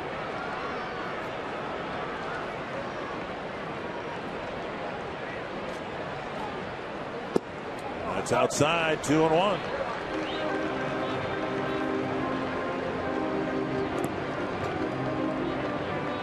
Very seldom do you see Joe Mauer give away an at-bat. I mean, he has such a good eye at the plate. Always seems to get that pitcher in a hole because the pitcher is trying to make some pitches, perfect pitches.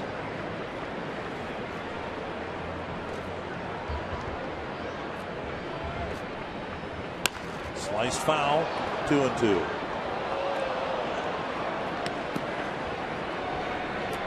CenturyLink high-speed pitch. Cole DeVries didn't get through the second inning. You topped out at 91, and Hellickson with a 93-mile-per-hour fastball. Big spot here for the Twins. Their best hitter at the plate. And they hope that one swing will get them back in the game.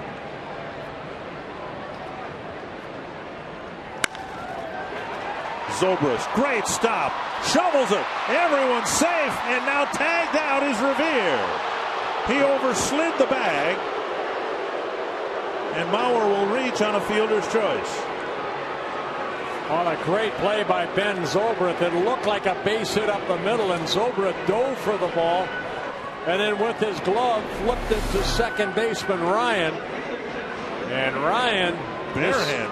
Yeah. You can see Ben Revere. Watch Ben Revere right here. He barehands it. Now, does he touch the bag before Ben Revere gets there? No. And Ben's got to stay on that bag right there. But again, we've seen this in the past. Ben oversliding the bag. And then right there, Ryan alertly tagging Revere before he can get back to the bag. So now 2 down, runners at first and third, and here's Willingham. Well, they give Joe Mauer an infield base hit. Okay. And then the 6-4 putout of Ben Revere. Pulled foul, and he nearly disemboweled Carroll.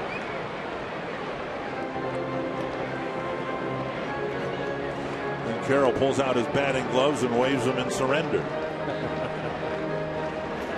In Revere's defense, I don't know how many times we've seen him slide in feet first. He's a head first guy. And he maybe hasn't practiced feet first sliding much. And overslid the bag. A big second out in the inning. 1 strike to Willingham. Check swing. Well, you can slide in feet first, Dick, but if you overslide the bag, then you have an opportunity to grab that bag with your arms. Yeah. I just think it was such a weird play as Revere's coming to second base.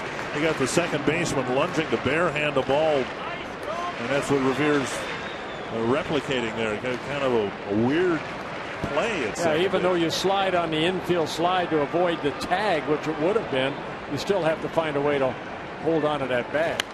Fouled back, and it's 1-2.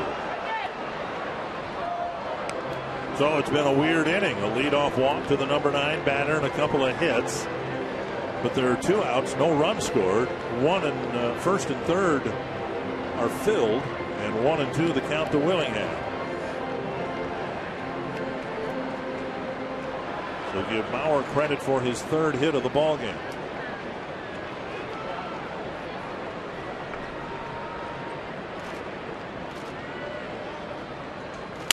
Busted bat and a bouncer to the second baseman. Roberts fires across, and the Twins this time can't do anything with the leadoff walk.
Target Field for Game 2 in the series. Expecting patchy clouds and, for the most part, fairly nice weather for the baseball game. 75 degrees for the first pitch with winds out of the southwest at 5 to 10 miles per hour.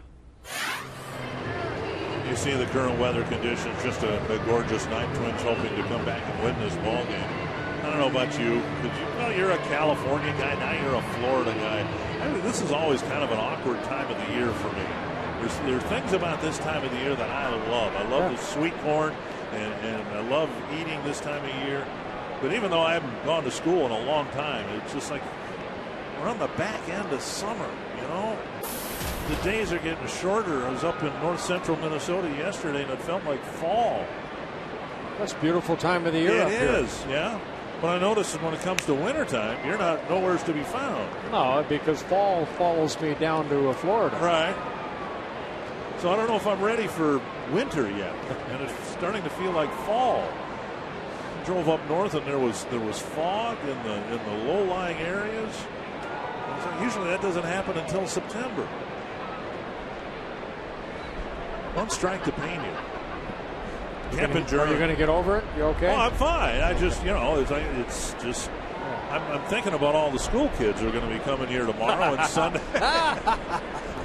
And they got to get ready for school in less than That's even better. School starting. A lot of happy parents out there.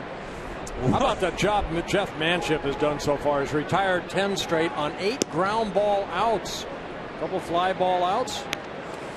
And a strikeout. Cole DeVries probably wishing he could have had some of those ground balls while he was out there, but the Rays kept hitting line drives and fly balls. You know what, Cole, like I said, the last 6 starts prior to today, he went at least 6 or more good quality starts. Just nothing clicked here today. And we've all been there.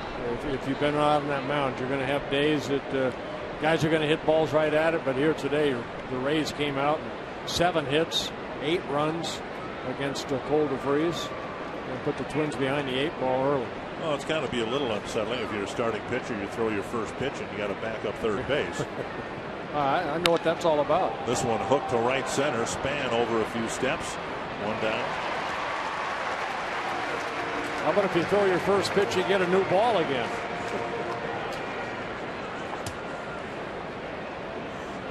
So So 1 down in the 6th. That'll bring up Keppinger. Well, Jeff Manship's done everything I think that Rick Anderson, Ron Gardenhire could ask right here. Get deeper into the ball game after a short start by the starter.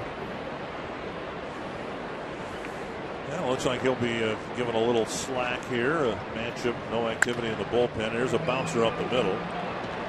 Keppinger has his second hit. And a second hit that Manship allowed. He gave Evan Longoria a base hit when he came into the ball game in the second inning. Other than that, his second hit comes out with 1 out here in the 6th inning. Baltimore beat Kansas City 7-1.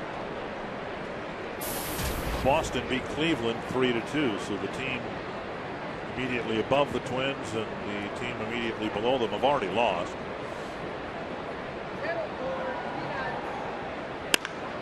Drilled fair into the corner. And the throw coming to second base, and it's a little offline, and it's a double with Roberts jumping on the first pitch. It seems to be the Rays' MO here.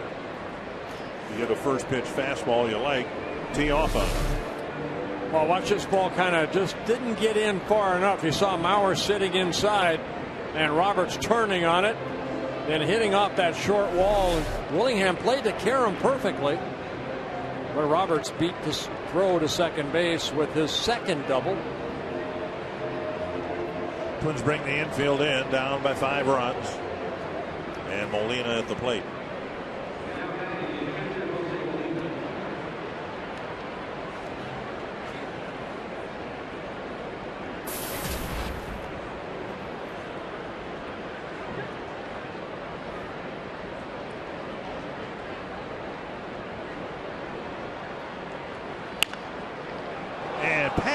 Diving Carroll.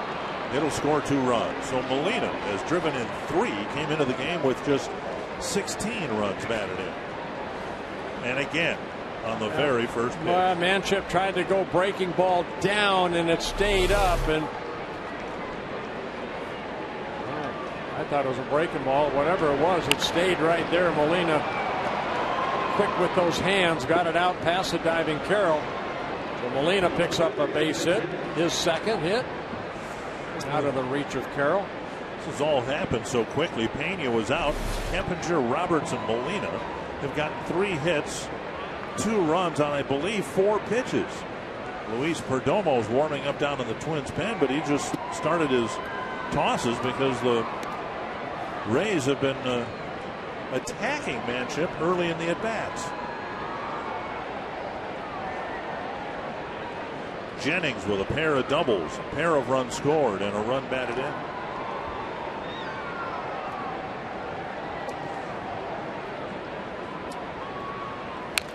Tapped foul, 1-1.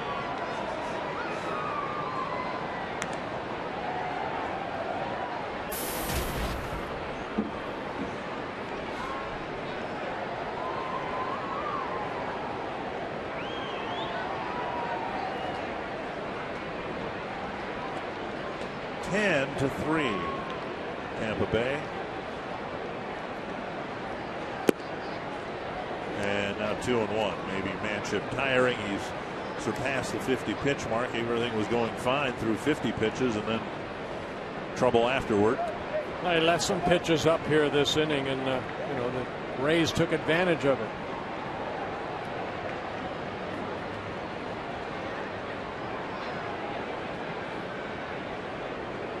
Two and 1.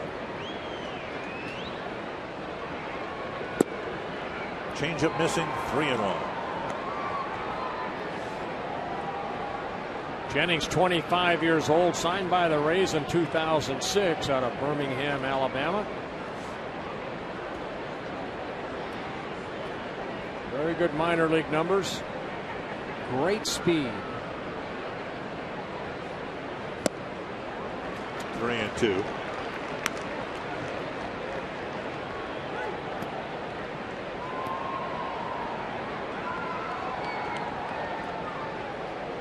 That's the thing with the Rays. They have succeeded in recent years.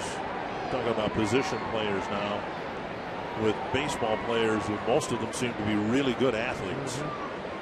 Great athletic skill, and now a walk will put Jennings aboard. 4 in a row have reached, and the Twins are going to have to make a move here and get Manship out of the game, who did really well into the 6th inning. But now the Rays treating him as rudely as they did Cole DeVries at the start of the game. So you have a good outing, and then it all kind of falls apart at the end for Manship. How quick it can. Luis Perdomo will pitch next.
Freeze cam came back early in the ballgame in the 2nd inning. Desmond Jennings with his 2nd double. Yeah, Desmond Jennings just out of the reach of Josh Willingham as an RBI double in the 6-run 2nd inning for the Rays.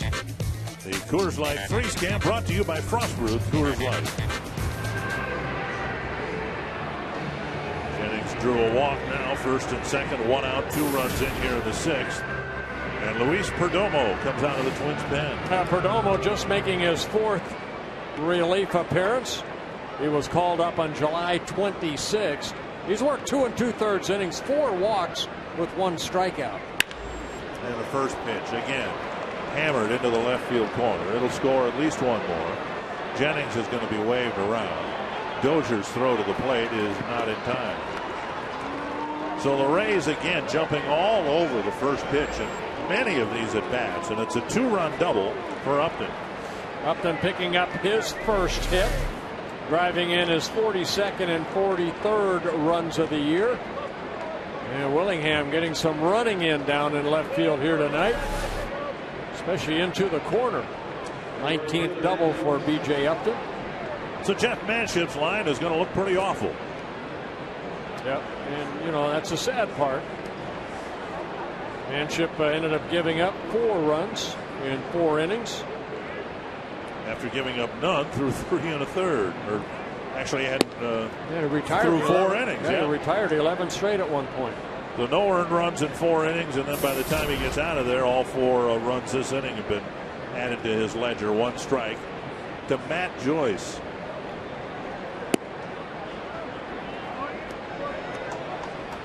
One and one.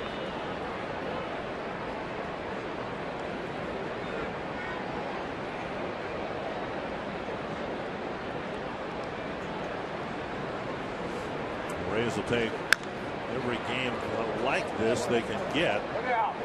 Tell you what, it looks like Joyce right now, he likes to extend those arms. He did on that 2-run home run. That's coming in the 1st inning. That's our Coors Light cold hard blast with Joyce giving the Rays an early 2-0 lead.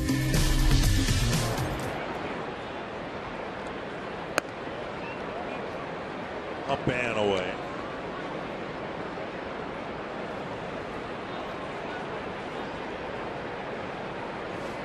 Joyce coming over from the Detroit Tiger organization in his 4th season with the Rays. As I mentioned before, made his first All-Star game last year. Had a very good year. Career high 819 home runs, drove in 75 runs for the Rays last year, both career highs, and hit 277. Full count to Joyce.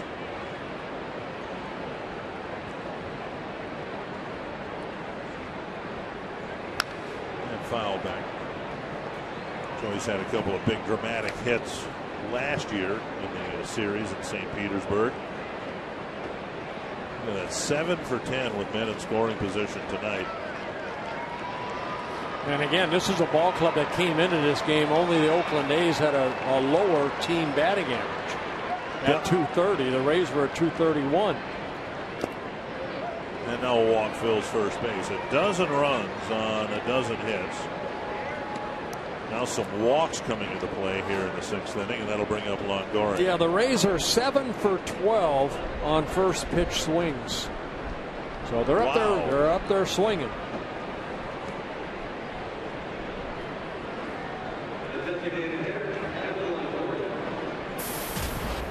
Nick Blackburn, the starter for tomorrow, should process that kind of information and figure out what he and whether it's Mauer, Domit, or Butera, what they're going to do to offer a counterpunch to that tomorrow. 1-0 to Longoria.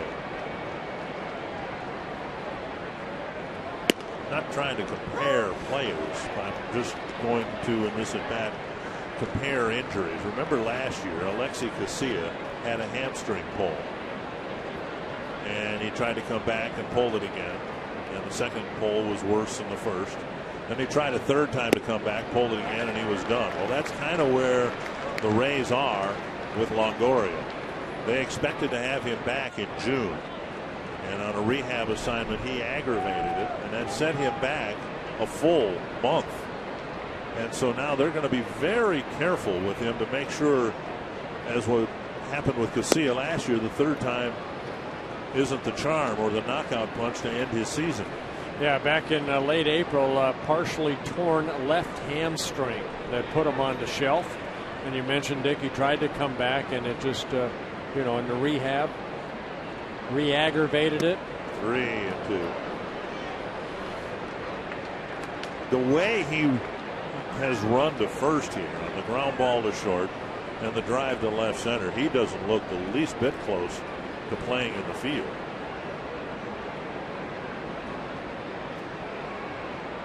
You've got to move. You've got to move quickly. He doesn't seem capable of doing it yet. And the bouncer to third, 3-2. Well, one thing he can do, he can hit. He can hit with power.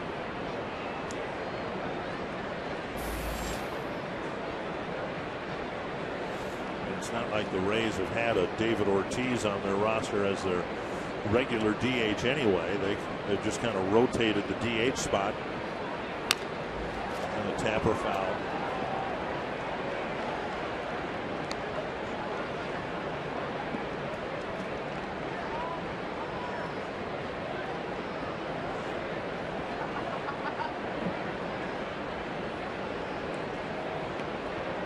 Three and two.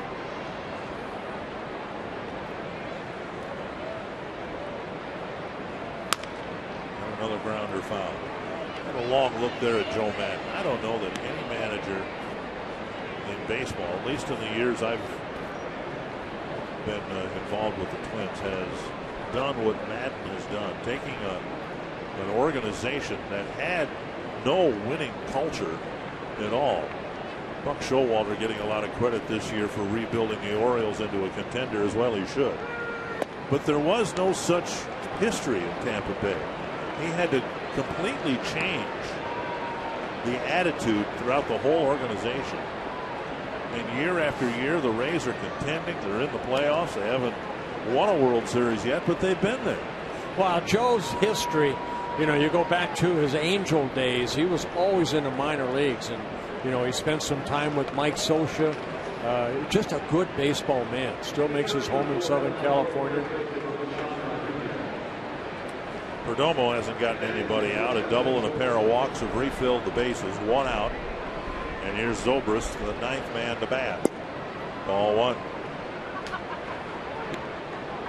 Well, the Twins counting on Perdomo to get some outs here. At the very least, throw strikes. 1-0 to Zobrist. 0 for 3 in the game. There's a strike. And 0 for 12 this year against the Twins.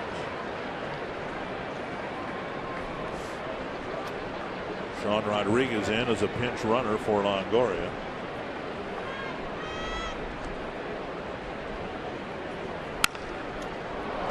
Perdomo to Mauer.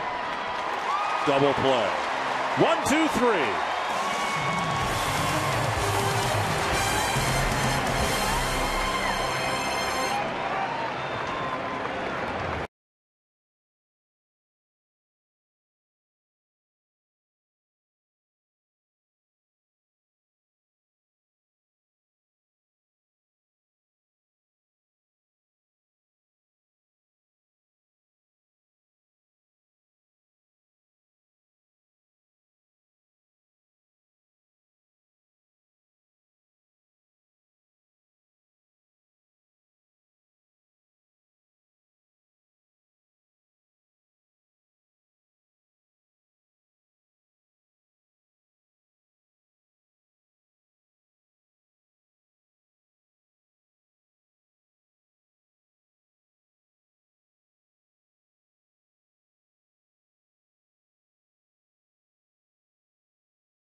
Prince Fielder, a little bat flip after the home run.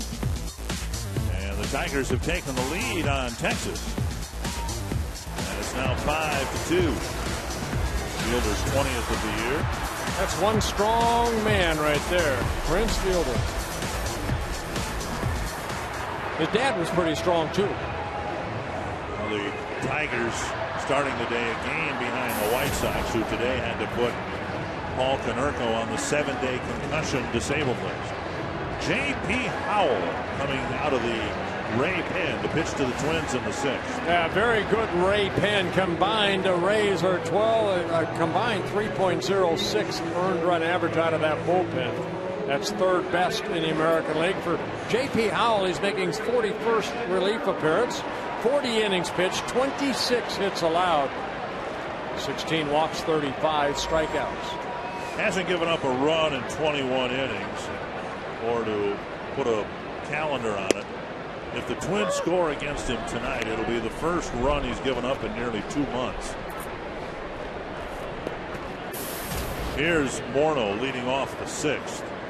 Morneau with a couple of ground balls. Breaking ball and a swing and a miss, 2 strikes. Well, Jeremy Hellickson worked the first 5 innings, the old 5 and fly. He ended up throwing 98 pitches in those 5 innings. Left with a 9-run lead. And a 1-1-2-3 inning. 1 and 2.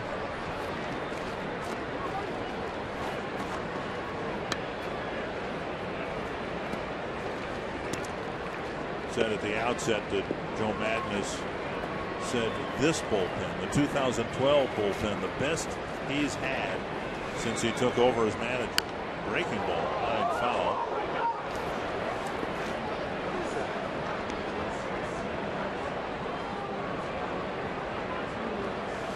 Howell, 29 years old, in his 7th season with the Rays. Originally the #1 pick for the Royals back in 2004. 1 and 2 to Morneau. Breaking ball, crank foul. Hey, today is an anniversary of sorts. Do you know? I know where you were. Do you know what happened 41 years ago today? On August 10th? No, I do not. 41 years ago. If I tell you where you were 41 years ago, I'll bet you can tell me what you witnessed. It came inside, nearly hit him. 2-2. You were at Metropolitan Stadium 41 years ago. Was that Harmon Killebrew's 500th home run? Yes, it was. And his 501st.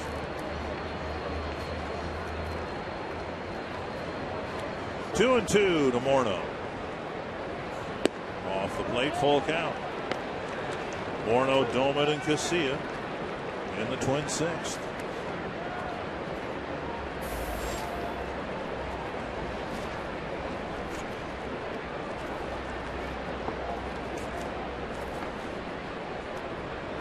Breaking ball, left up high.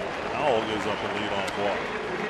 Well, the Rays pitchers, as good as they are, as good as they have been, they are not following Dr. Blyleven's rules of order for pitching with a big lead. No strikes. Don't walk the leadoff batter when you're up by nine runs. Here's Ryan Domet. Now is a right-handed batter. We saw him a week or so ago hit a home run from each side of the plate. He's already hit one from the left side tonight.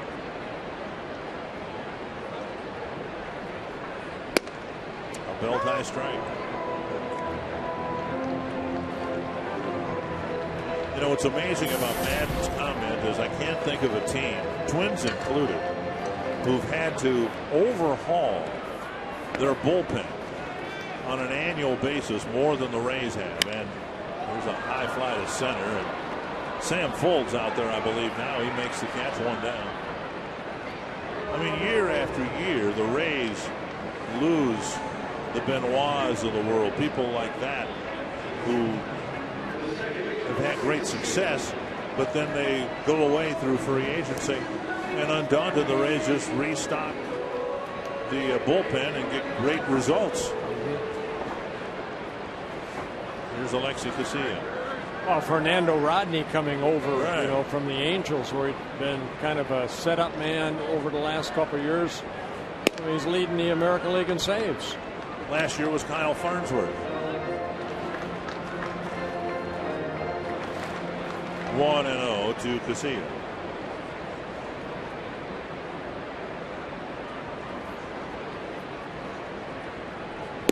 And a strike.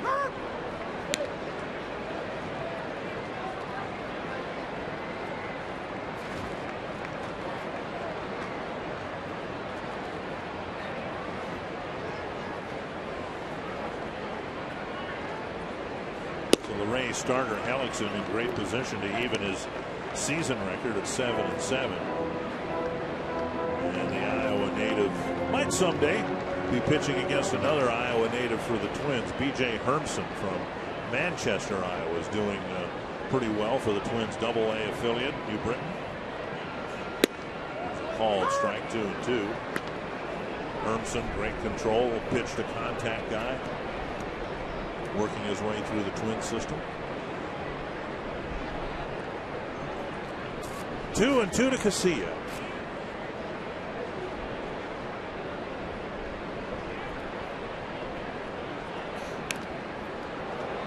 And a foul. Molina can't hang on.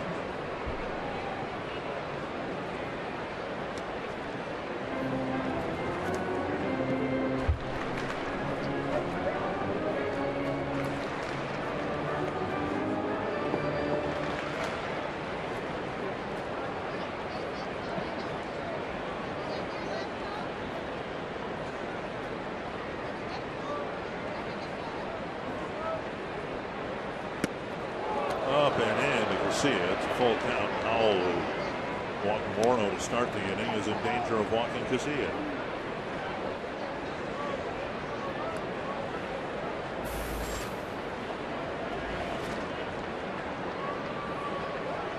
Dozier on deck.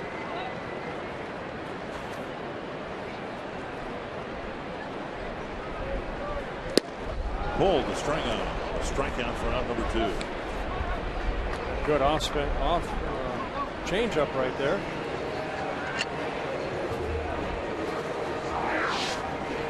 Sam Fuld is in center field. Zobrist is now at second. Elliott Johnson is at short. Ryan Roberts is at third.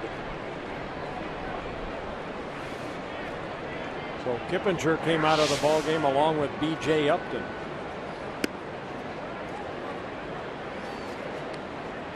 Here's Dozier.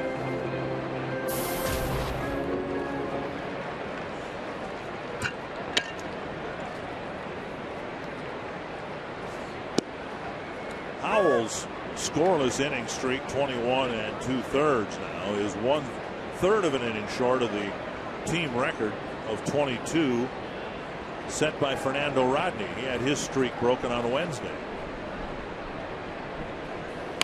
Pulled foul, still, excuse me, the count now 1-2.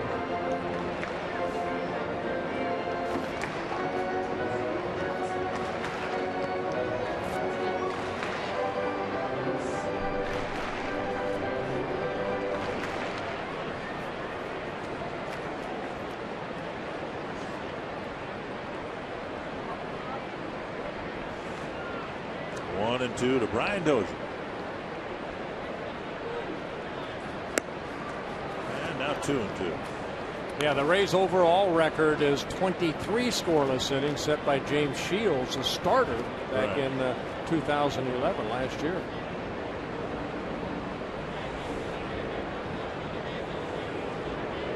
Twins would like to snap it right here. Dozier with a strikeout on the second, a fly ball to center in the 4th.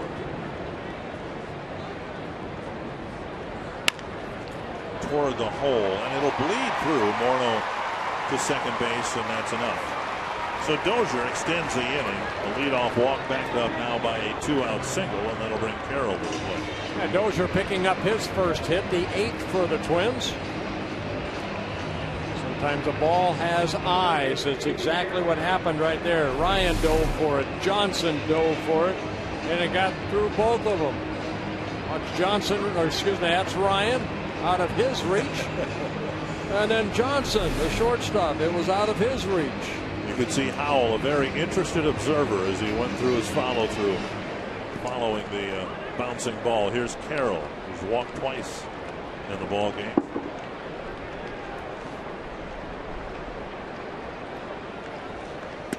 Strike 1.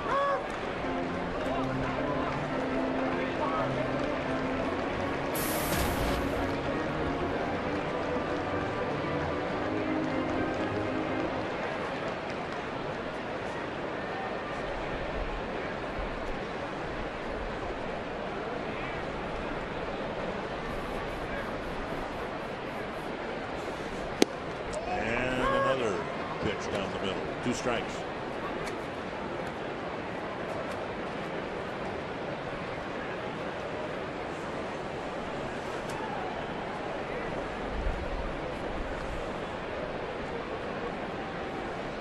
Molina sitting inside.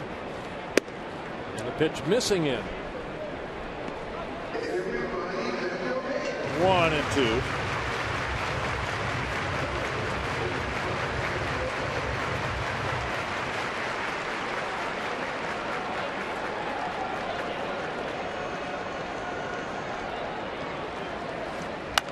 Carroll with a number back to the mound. And Howell has another scoreless inning. Now tying Fernando Rodney for consecutive scoreless innings by a relief pitcher.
started the ball game on the first pitch with a double, and then 2 batters later it was Matt Joyce with a 2-run home run. That gave the Rays an early 2-0 lead. Twins came back in the bottom of the first and scored a run, but then in the top of the second, highlighted off the bat of Desmond Jennings, an RBI double, and they scored 6 runs. The highlight for the Twins, Ryan Domit in the 4th inning with a home run, his 13th of the year. Ugly score if you're a Twins fan. 12-3, Rays ahead. Perdomo out there now pitching to Carlos Pena. And a first pitch strike.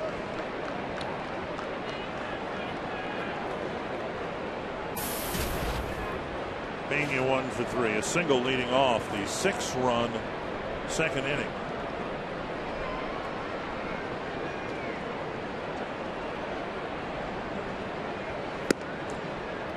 One and one. Pena kind of a homecoming this year for him, coming back to Tampa. Or last year he was with the Chicago Cubs. Didn't fare too well with the Cubs. Did hit 28 home runs, but hit only 225. And then re-signing with the Rays. Coming into this year, his composite batting average over the last 3 years just .216. So he's never been a high average guy, but he walks a lot. So Joe Maddon says, hey, I want a guy hitting in the middle of my lineup who can hit the ball over the fence and who gets on base a lot. And if he gets on as much by walking as he does by getting base hits, that's fine. Willingham runs in to short left to make the catch, 1 away. And what he brings too is that glove with him. Very good defensive first base. University of Minnesota football team held an inter-squad scrimmage earlier today. Tyler Mason was there. You can find out what the Gophers have learned about themselves during their first week of practice in Tyler's story at foxsportsnorth.com. Keppinger gotten a couple of hits. He's out of the ball game now. Fold hitting in his spot. Strike 1.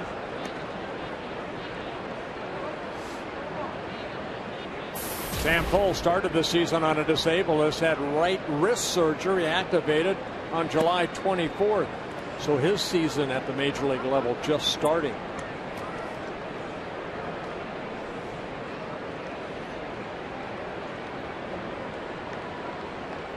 Bolden only his 13th game for the Rays this year.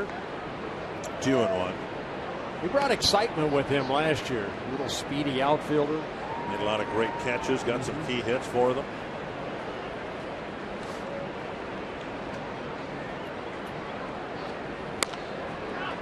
Borno with a nice pickup behind the bag. Perdomo covers the bag. Out number 2. And that'll bring up Ryan Roberts. Roberts designated for assignment by the Diamondbacks. The Rays with a need at second base. Yeah, they made a trade before they, with them to get him over here. Roberts about a .250 hitter at the major league level.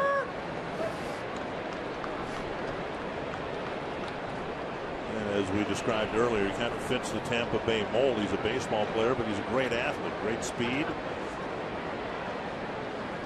Pops straight up. Coming back now and out of play.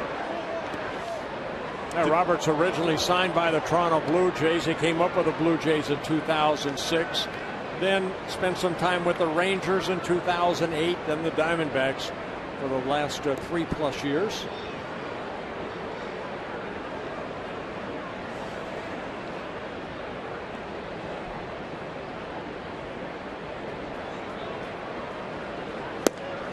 Roberts is gone. Perdomo is a 1-2-3 7th inning.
Get any size soft drink or sweet tea for just $1. By AT&T, the nation's largest 4G network. AT&T, rethink possible. And by Toyota.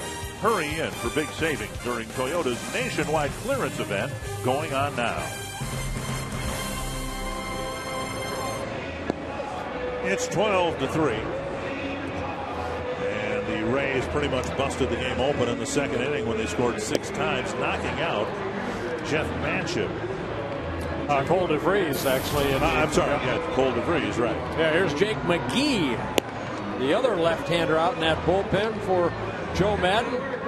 For McGee, he's making his 48th relief appearance.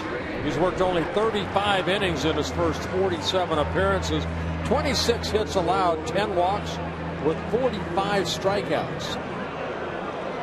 McGee in his 3rd season with the Rays.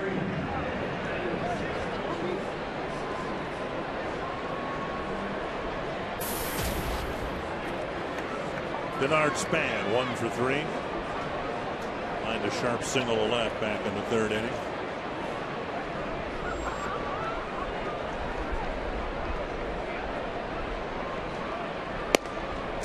Fastball over the inside corner.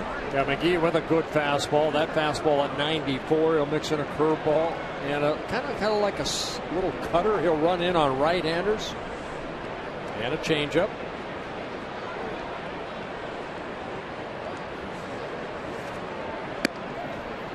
Called second strike. Well, that's the changeup right there at 86. Span kind of looking back at Marvin Hudson, questioning the call. Pull the string. Top of the strike zone. Says Fox tracks. Fox tracks brought to you by Carrier. Span flips one foul.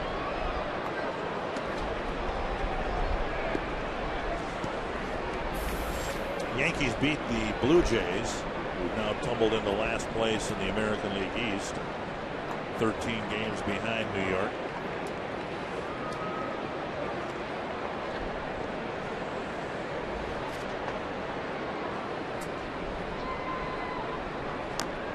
And a check swing foul. Presumably Joe Girardi survived the entire game after being ejected for the 2nd time this year by the same umpiring crew.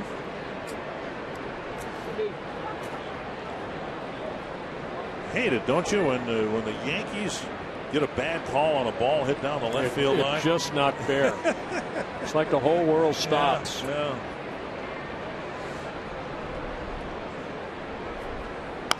And Span loops another one foul over the Rays dugout.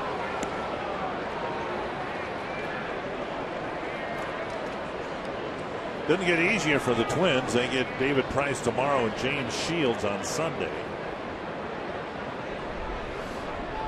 Yeah, Price having a Cy Young type year if it wasn't for maybe for Jarrett Weaver. 15-1 for the Angels with a no-hitter. Yep. Price at 14-4. Soft line drive caught by Rodriguez, 1 away. Then Monday night the Tigers open up a series, and that game is a Schweigert $1 a dog day. The first 20,000 hot dogs will be sold for $1. Limit 2 per customer. Good seats available for the Twins Tigers series. You can check out pricing at twinsbaseball.com or call 800-33-TWINS. One gone in the 7th. Here's Ben Revere.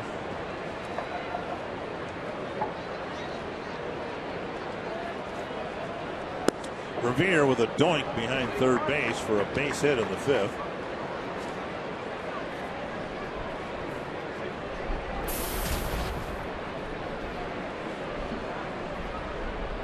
So the average right where it was, or actually a point higher than no, it's right where it was, 325.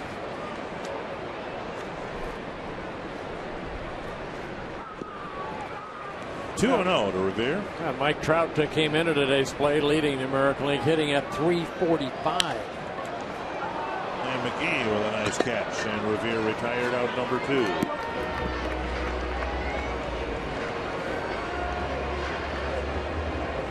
Ricky Romero, the Blue Jays, by the way, now 0-8 in his last 9 starts. And there's always been talk about, well, the Twins had a chance to get Romero for Liriano. Well, Romero's having a stretch like we've seen Liriano have, where he's throwing a lot of pitches off the plate, walking a lot of guys, and really in a deep, deep slump right now. Yeah, I was talking to Sal Butera about him. I mentioned Sal does some advanced scouting for the Toronto Blue Jays, and he just said, you know, with all their starters, I believe they've had 5 starters go down with surgery or arm, shoulder, that he just thinks that Romero's trying to put too much pressure on himself, that he's got to carry the load. And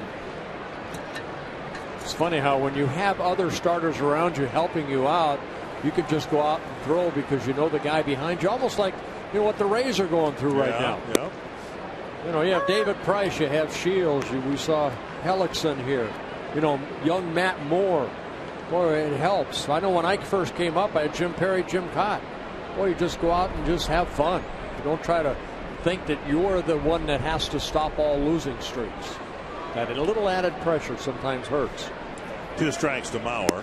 Ooh, just off the plate. Close pitch, 1-2.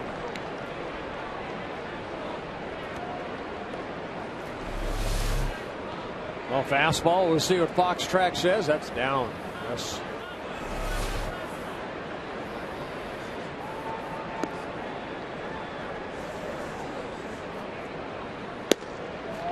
Just missed the inside corner. 2-2. Mauer's average, as you saw, up to .321. He has enough plate appearances to be listed among the league leaders. Ben Revere will get there by the end of the homestand, provided he plays every game.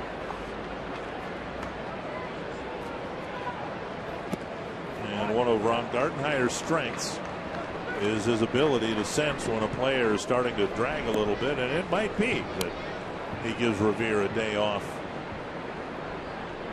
through the course of this homestand if Revere continues to struggle making solid contact.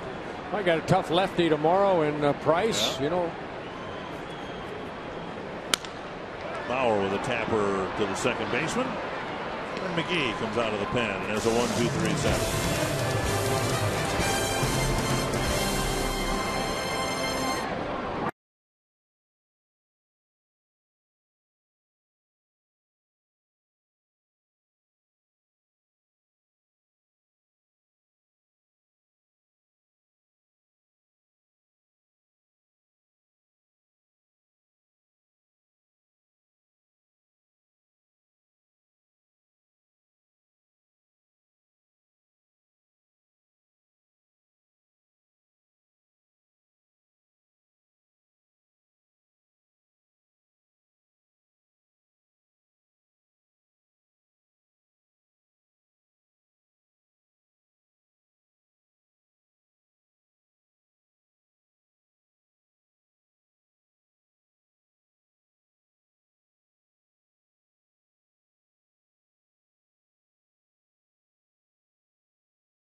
disseminate right here. This copyrighted telecast presented by the authority of the Minnesota Twins and may not be reproduced or retransmitted in any form. And the accounts and descriptions of this game may not be disseminated. You hear that, Dick? Without the express written consent of the Minnesota Twins, LLC. Well, properly warned, we'll forge ahead here into the 8th inning with Jose Molina leading off the 8th against Luis Perdomo. Strike one. Aaron Mastroianni taking over in left field for Josh Willingham. Drew Butera one day after his birthday behind the plate, and Molina chops one up the middle. Dozier juggles it, sidearms it. Morneau with a nice backhanded pitch. One away.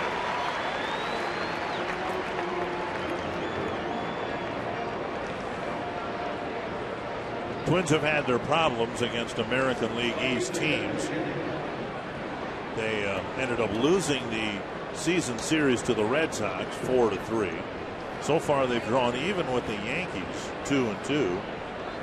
And in this year, which has been a disappointment for the Twins, this year of all years, they have a winning record in Boston and New York. They're 5-3 at Yankee Stadium in Fenway Park. They lost 2 out of 3 to the Rays in St. Petersburg and are in grave danger of losing 3 of 4 here tonight. 1-1. Blue Jays came in and waxed the Twins in a series here earlier this year. The Twins close out the season in Toronto in October.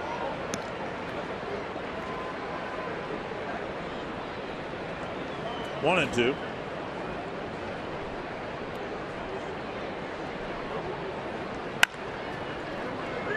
Under the glove of Casilla. And Jennings is aboard with a 1-out single. Yeah, Jennings picking up his 3rd hit of the ball game. And for the Rays, their 13th.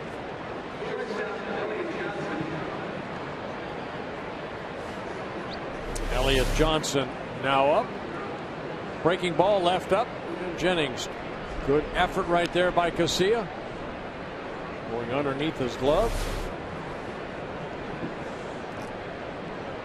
Here's B.J. Upton. No, it's not. It's Elliott Johnson. Elliott Johnson.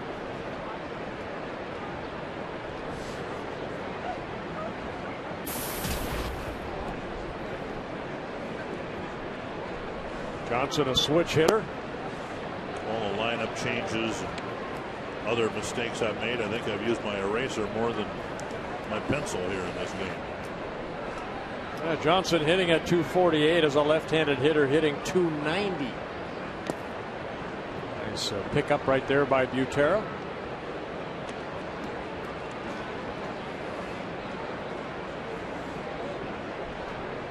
Two and one.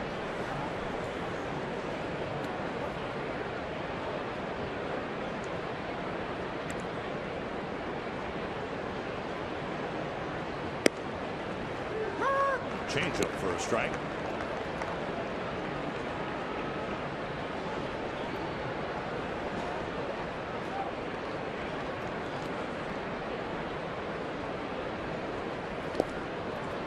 And Johnson strikes out for round number 2. Yeah, another changeup right there.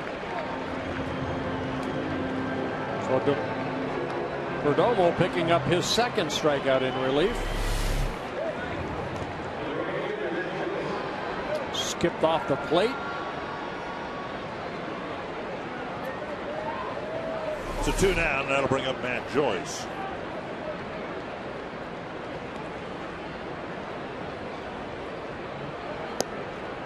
Ball 1.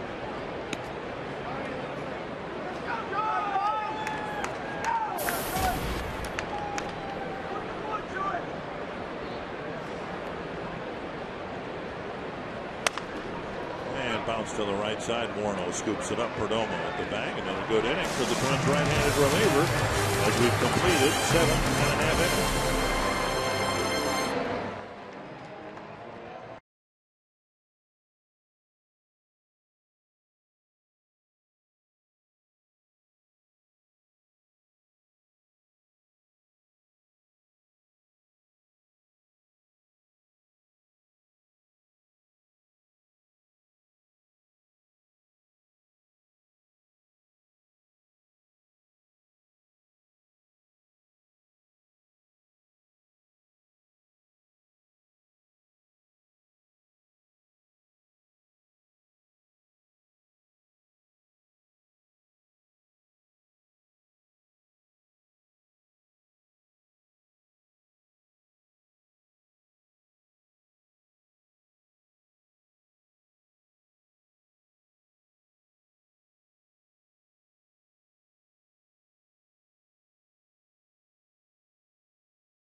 the Tampa Bay Rays. But as always, we have our coverage coming up on Twins Live, presented by CenturyLink. We'll talk about the quick exit for Cole DeVries tonight, who last just 1 1/3 innings pitched. We'll break down his night tonight, which is certainly one to forget.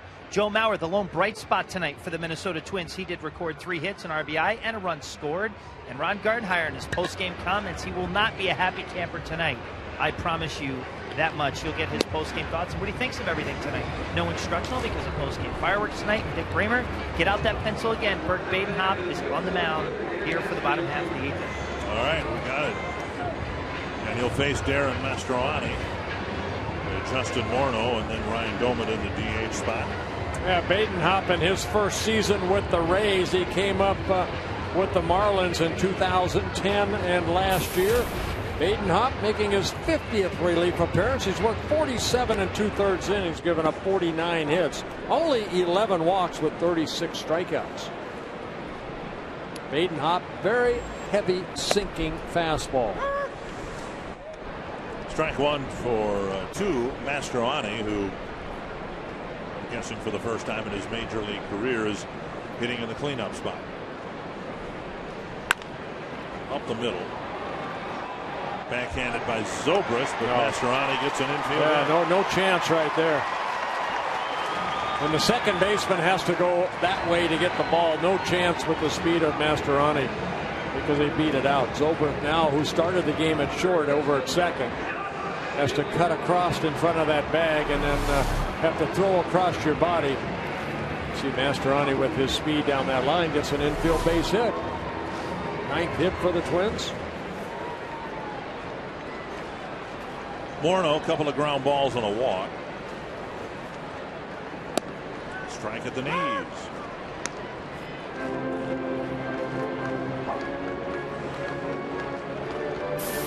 The back half of this homestand, the Twins will see a bullpen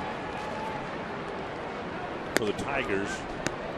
They throw from 93 to 97, 98. I mean, they can bring it with Dotel. Phil Cope can throw hard. Valverde, Benoit. This is a different type of bullpen. It just seems like these guys come in and they don't wow you with the radar gun, but they get the job done by hitting their spots. Maybe even in the case of J.P. Howell, now more of a finesse pitcher.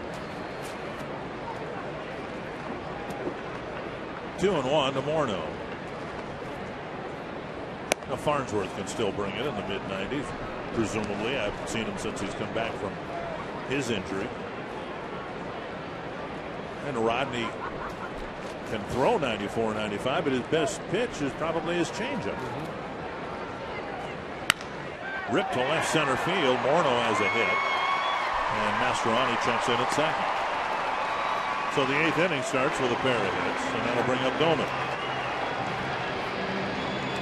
Tuesday night, the Twins tangle with the Tigers, and it'll be no day at the beach, or will it? The first 10,000 fans at the game on Tuesday get a Twins beach towel, courtesy of Delta Airlines, an entity that can get you to a beach vacation. Tickets are available by calling 800-33-TWINS, and on the website, of course, twinsbaseball.com. Minnesota, that shouldn't be a beach towel. It should be a lake towel, shouldn't it? Well, we have beaches on our lakes. There's nothing about a beach that requires it to be near salt water. We have freshwater beaches all over the place. Oh, really? I've never been to a Minnesota beach. Well, it's because they're only open 3 weeks out of the year. Here's Doman. Do you have lifeguards and all that stuff too on the beach? Yes. Not in January. There's a drive to center. Doman gives it a ride. Going back is full, and he makes the catch on the track. So Doman hit it about 405 feet from home plate, but to the deepest part of the park. Yeah, deepest part of the field right there. 411 feet to that bullpen door. And Doman gave it a ride, but Fold caught up to it. It looked like it was a little bit off the end of the bat, but Doman with his power. But even at that, you know, he hit it with authority to straight away or a little bit to the opposite field when I think his reputation has been that of an exclusively pull hitter. I think, doing a very good job transforming himself. Hit the bag. It does, and then off the shortstop Johnson. It'll be an RBI single for Casilla. And safe, just barely at third base. So the Twins catch a break. Casilla's bounder right over the rubber, and it hit the second base bag and came up on the shortstop. Yeah, Casilla with that hit picks up an RBI, his 23rd, right through the wickets. And then it hits off the bag, deflects off Johnson, and Justin sees that. And he hustles to third, and the tag is kind of swiped, but misses Justin.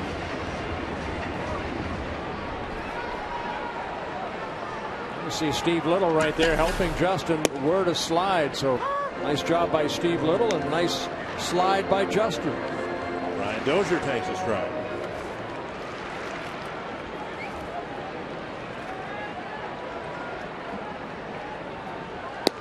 And on the outside corner.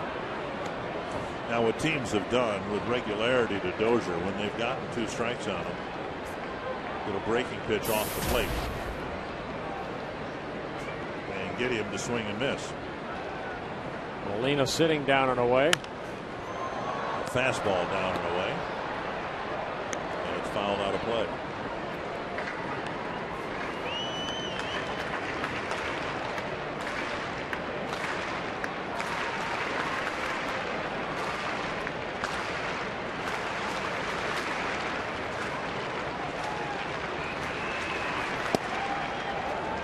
One and two.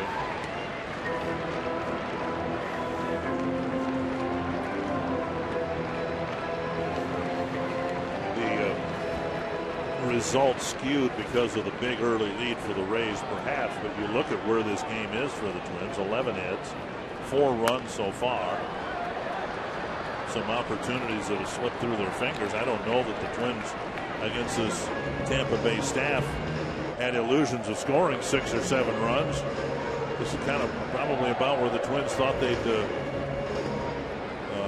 be able to produce in terms of runs and hits. Just this one hit pretty hard to center field, and Fuld going back will make the catch. Tagging from third and scoring is Morneau, and the Twins have scored 5 runs now against the Rays. Yeah, it'll be a sacrifice for Brian Dozier. He picks up his 32nd RBI as Justin scores. And now Carroll.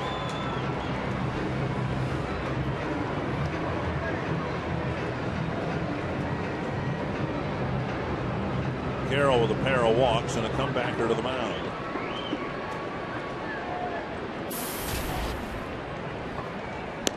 Strike one.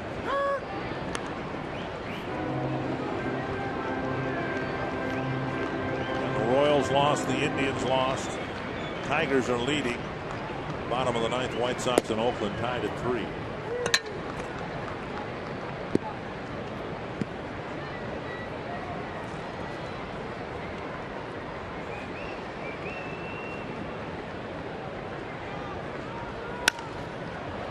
Right to Pena, who was playing well off the line. No one holding Casilla.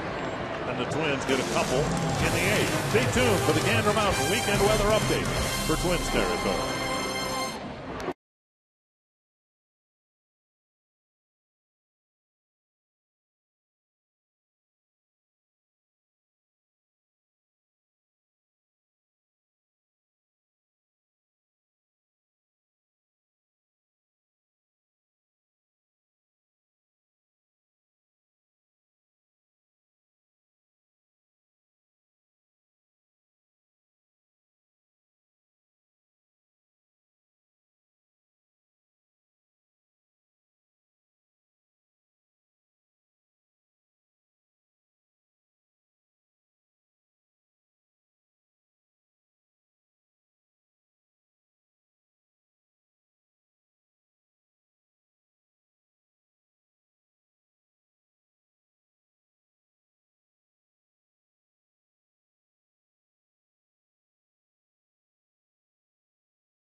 Not been a fun night for anyone involved with the Twins. The Farmers Insurance report card. Well, Joyce kind of started the offense off for the Rays with that 2-run home run in the first inning. Molina, the catcher, with a couple hits. He's picked up 3 RBIs in the ball game. Joe Mauer for the Twins, 3 hits in the game with an RBI. And Jeff Gray coming into the ball game for Grays, making his 43rd relief appearance. He's worked 44 innings, 48 hits allowed, 20 walks, with 22 strikeouts. So Manship, then Perdomo, then Gray trying to patch this game together after Twin starter Cole DeVries went just an inning and a third. Sean Rodriguez, the batter. Up high, and it's 2-0.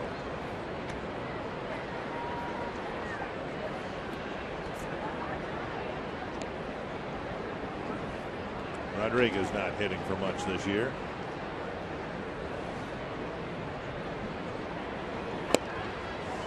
Sometimes, and the Twins found out in spring training this year, spring training numbers mean absolutely nothing when it comes to regular season performance. In the case, though, of the Rays, they struggled all March in scoring runs. They did not have a good spring training when it came to hitting or producing runs, and that's carried over now more than 100 games into the season. Well, don't tell the Twin fans here tonight. 12 runs, 13 hits for the Rays. And Gray comes in and walks his first batter. Maybe tonight's game, if it'll do nothing else, will remind Twins fans what the first 6-7 weeks were like. We had a lot of games like this, and there have been, thankfully, very few of those over the last 8-10 weeks. Which is why, since Memorial Day, the Twins have a winning record. And as we said the other night, 2012 season may be a reminder from everybody you can recover from one bad month, but you can't recover from 2 bad months. Let's see if Zobrist can hit into 3 double plays here. Did in the second, did in the 6th. 1-1.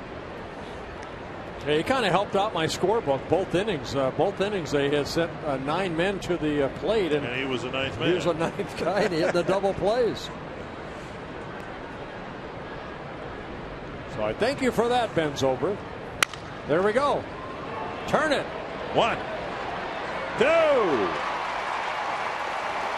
They couldn't get him to make a call for that. They couldn't get him to make 1 out last year. Yeah. What a difference a game makes, or a series. He's come to the plate 5 times tonight and made 8 outs. Well, thank goodness he's making some outs. Somebody has to make outs for us to get into the 8th inning or 9th inning. 2 down here in the top of the 9th, and Pena will hit.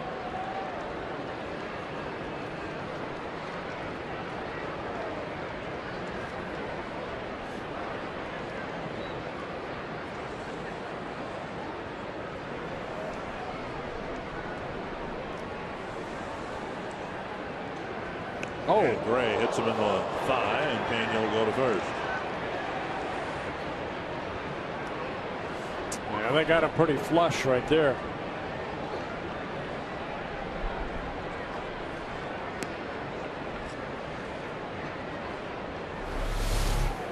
For Gray, he hits his 4th hit batsman of the year. Ouch. That'll leave a mark. I'm just looking up Zobrist's series in St. Petersburg. 0 for 9. Twins struck him out 5 times. So now tonight he's 0 for 5 with 3 double plays. Here's Sam Fuld.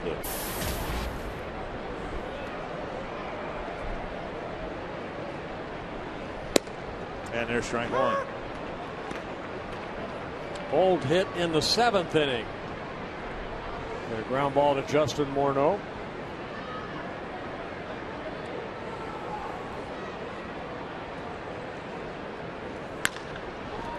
Hit to left. Mascheroni back a few steps to end the inning. A scoreless top of the ninth.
In the second inning, Matt Joyce, big part of the 2-run first and the 6-run second. Yeah, home run in the first inning and then a 2-run double in that 6-run second inning.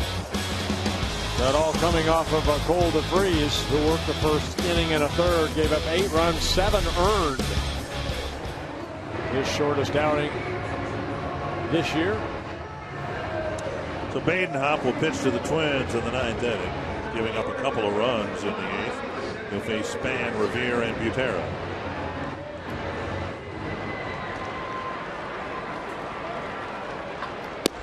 On the outside corner, strike one. Span 1 for 4 in the ball game. A single in the third. And now 1-1.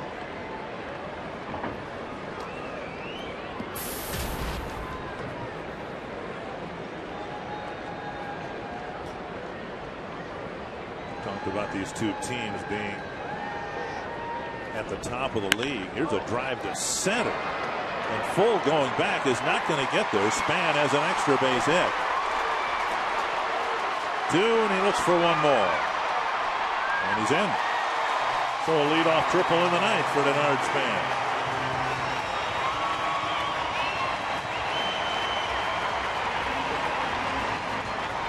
Third triple of the year for Denard Span. Fold was shading him a little bit toward left center, and Span hit it sharply.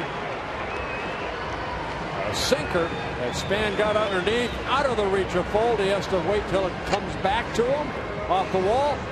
And Span sliding feet first into third base with his second hit. Now Revere, and he takes a strike on the outside corner. Revere with a little chip shot behind third for a single, and 3 ground balls in his other 3 at-bats. Chopper to third. Span is going to come home. Revere will get a run batted in, but a 1-for-5 night for Ben. An RBI for Revere is 25th of the year as Span scores. It's a 12-6 ball game.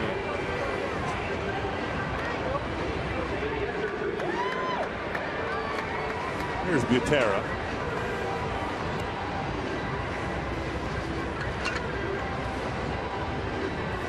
Butera in relief of Bauer, who went 3 for 4 today.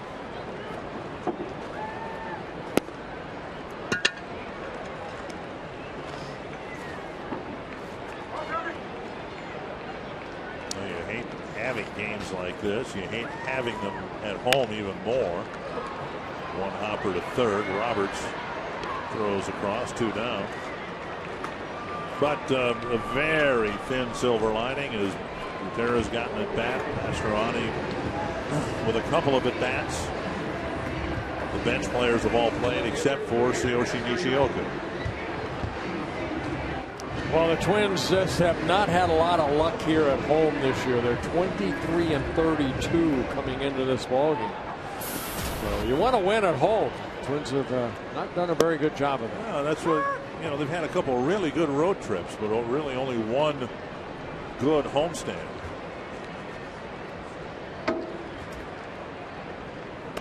Down and away, and it's 1-1.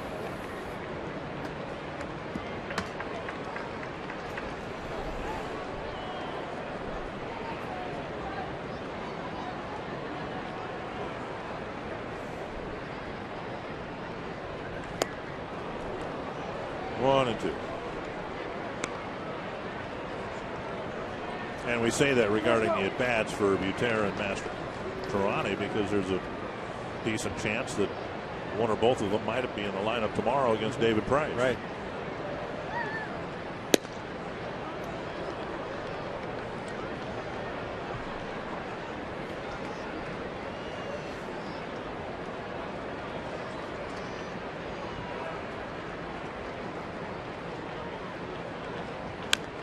Well, off a leg. Now the softball players are coming on the field after the game, and then the fireworks. That's right. Yep. Yep.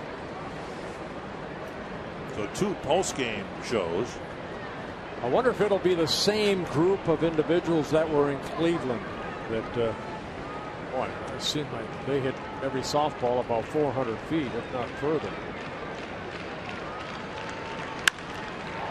Hard to center. Fold comes in, makes a sliding catch to end the ball game. First game goes to the Rays handily as they beat the Twins 12-6.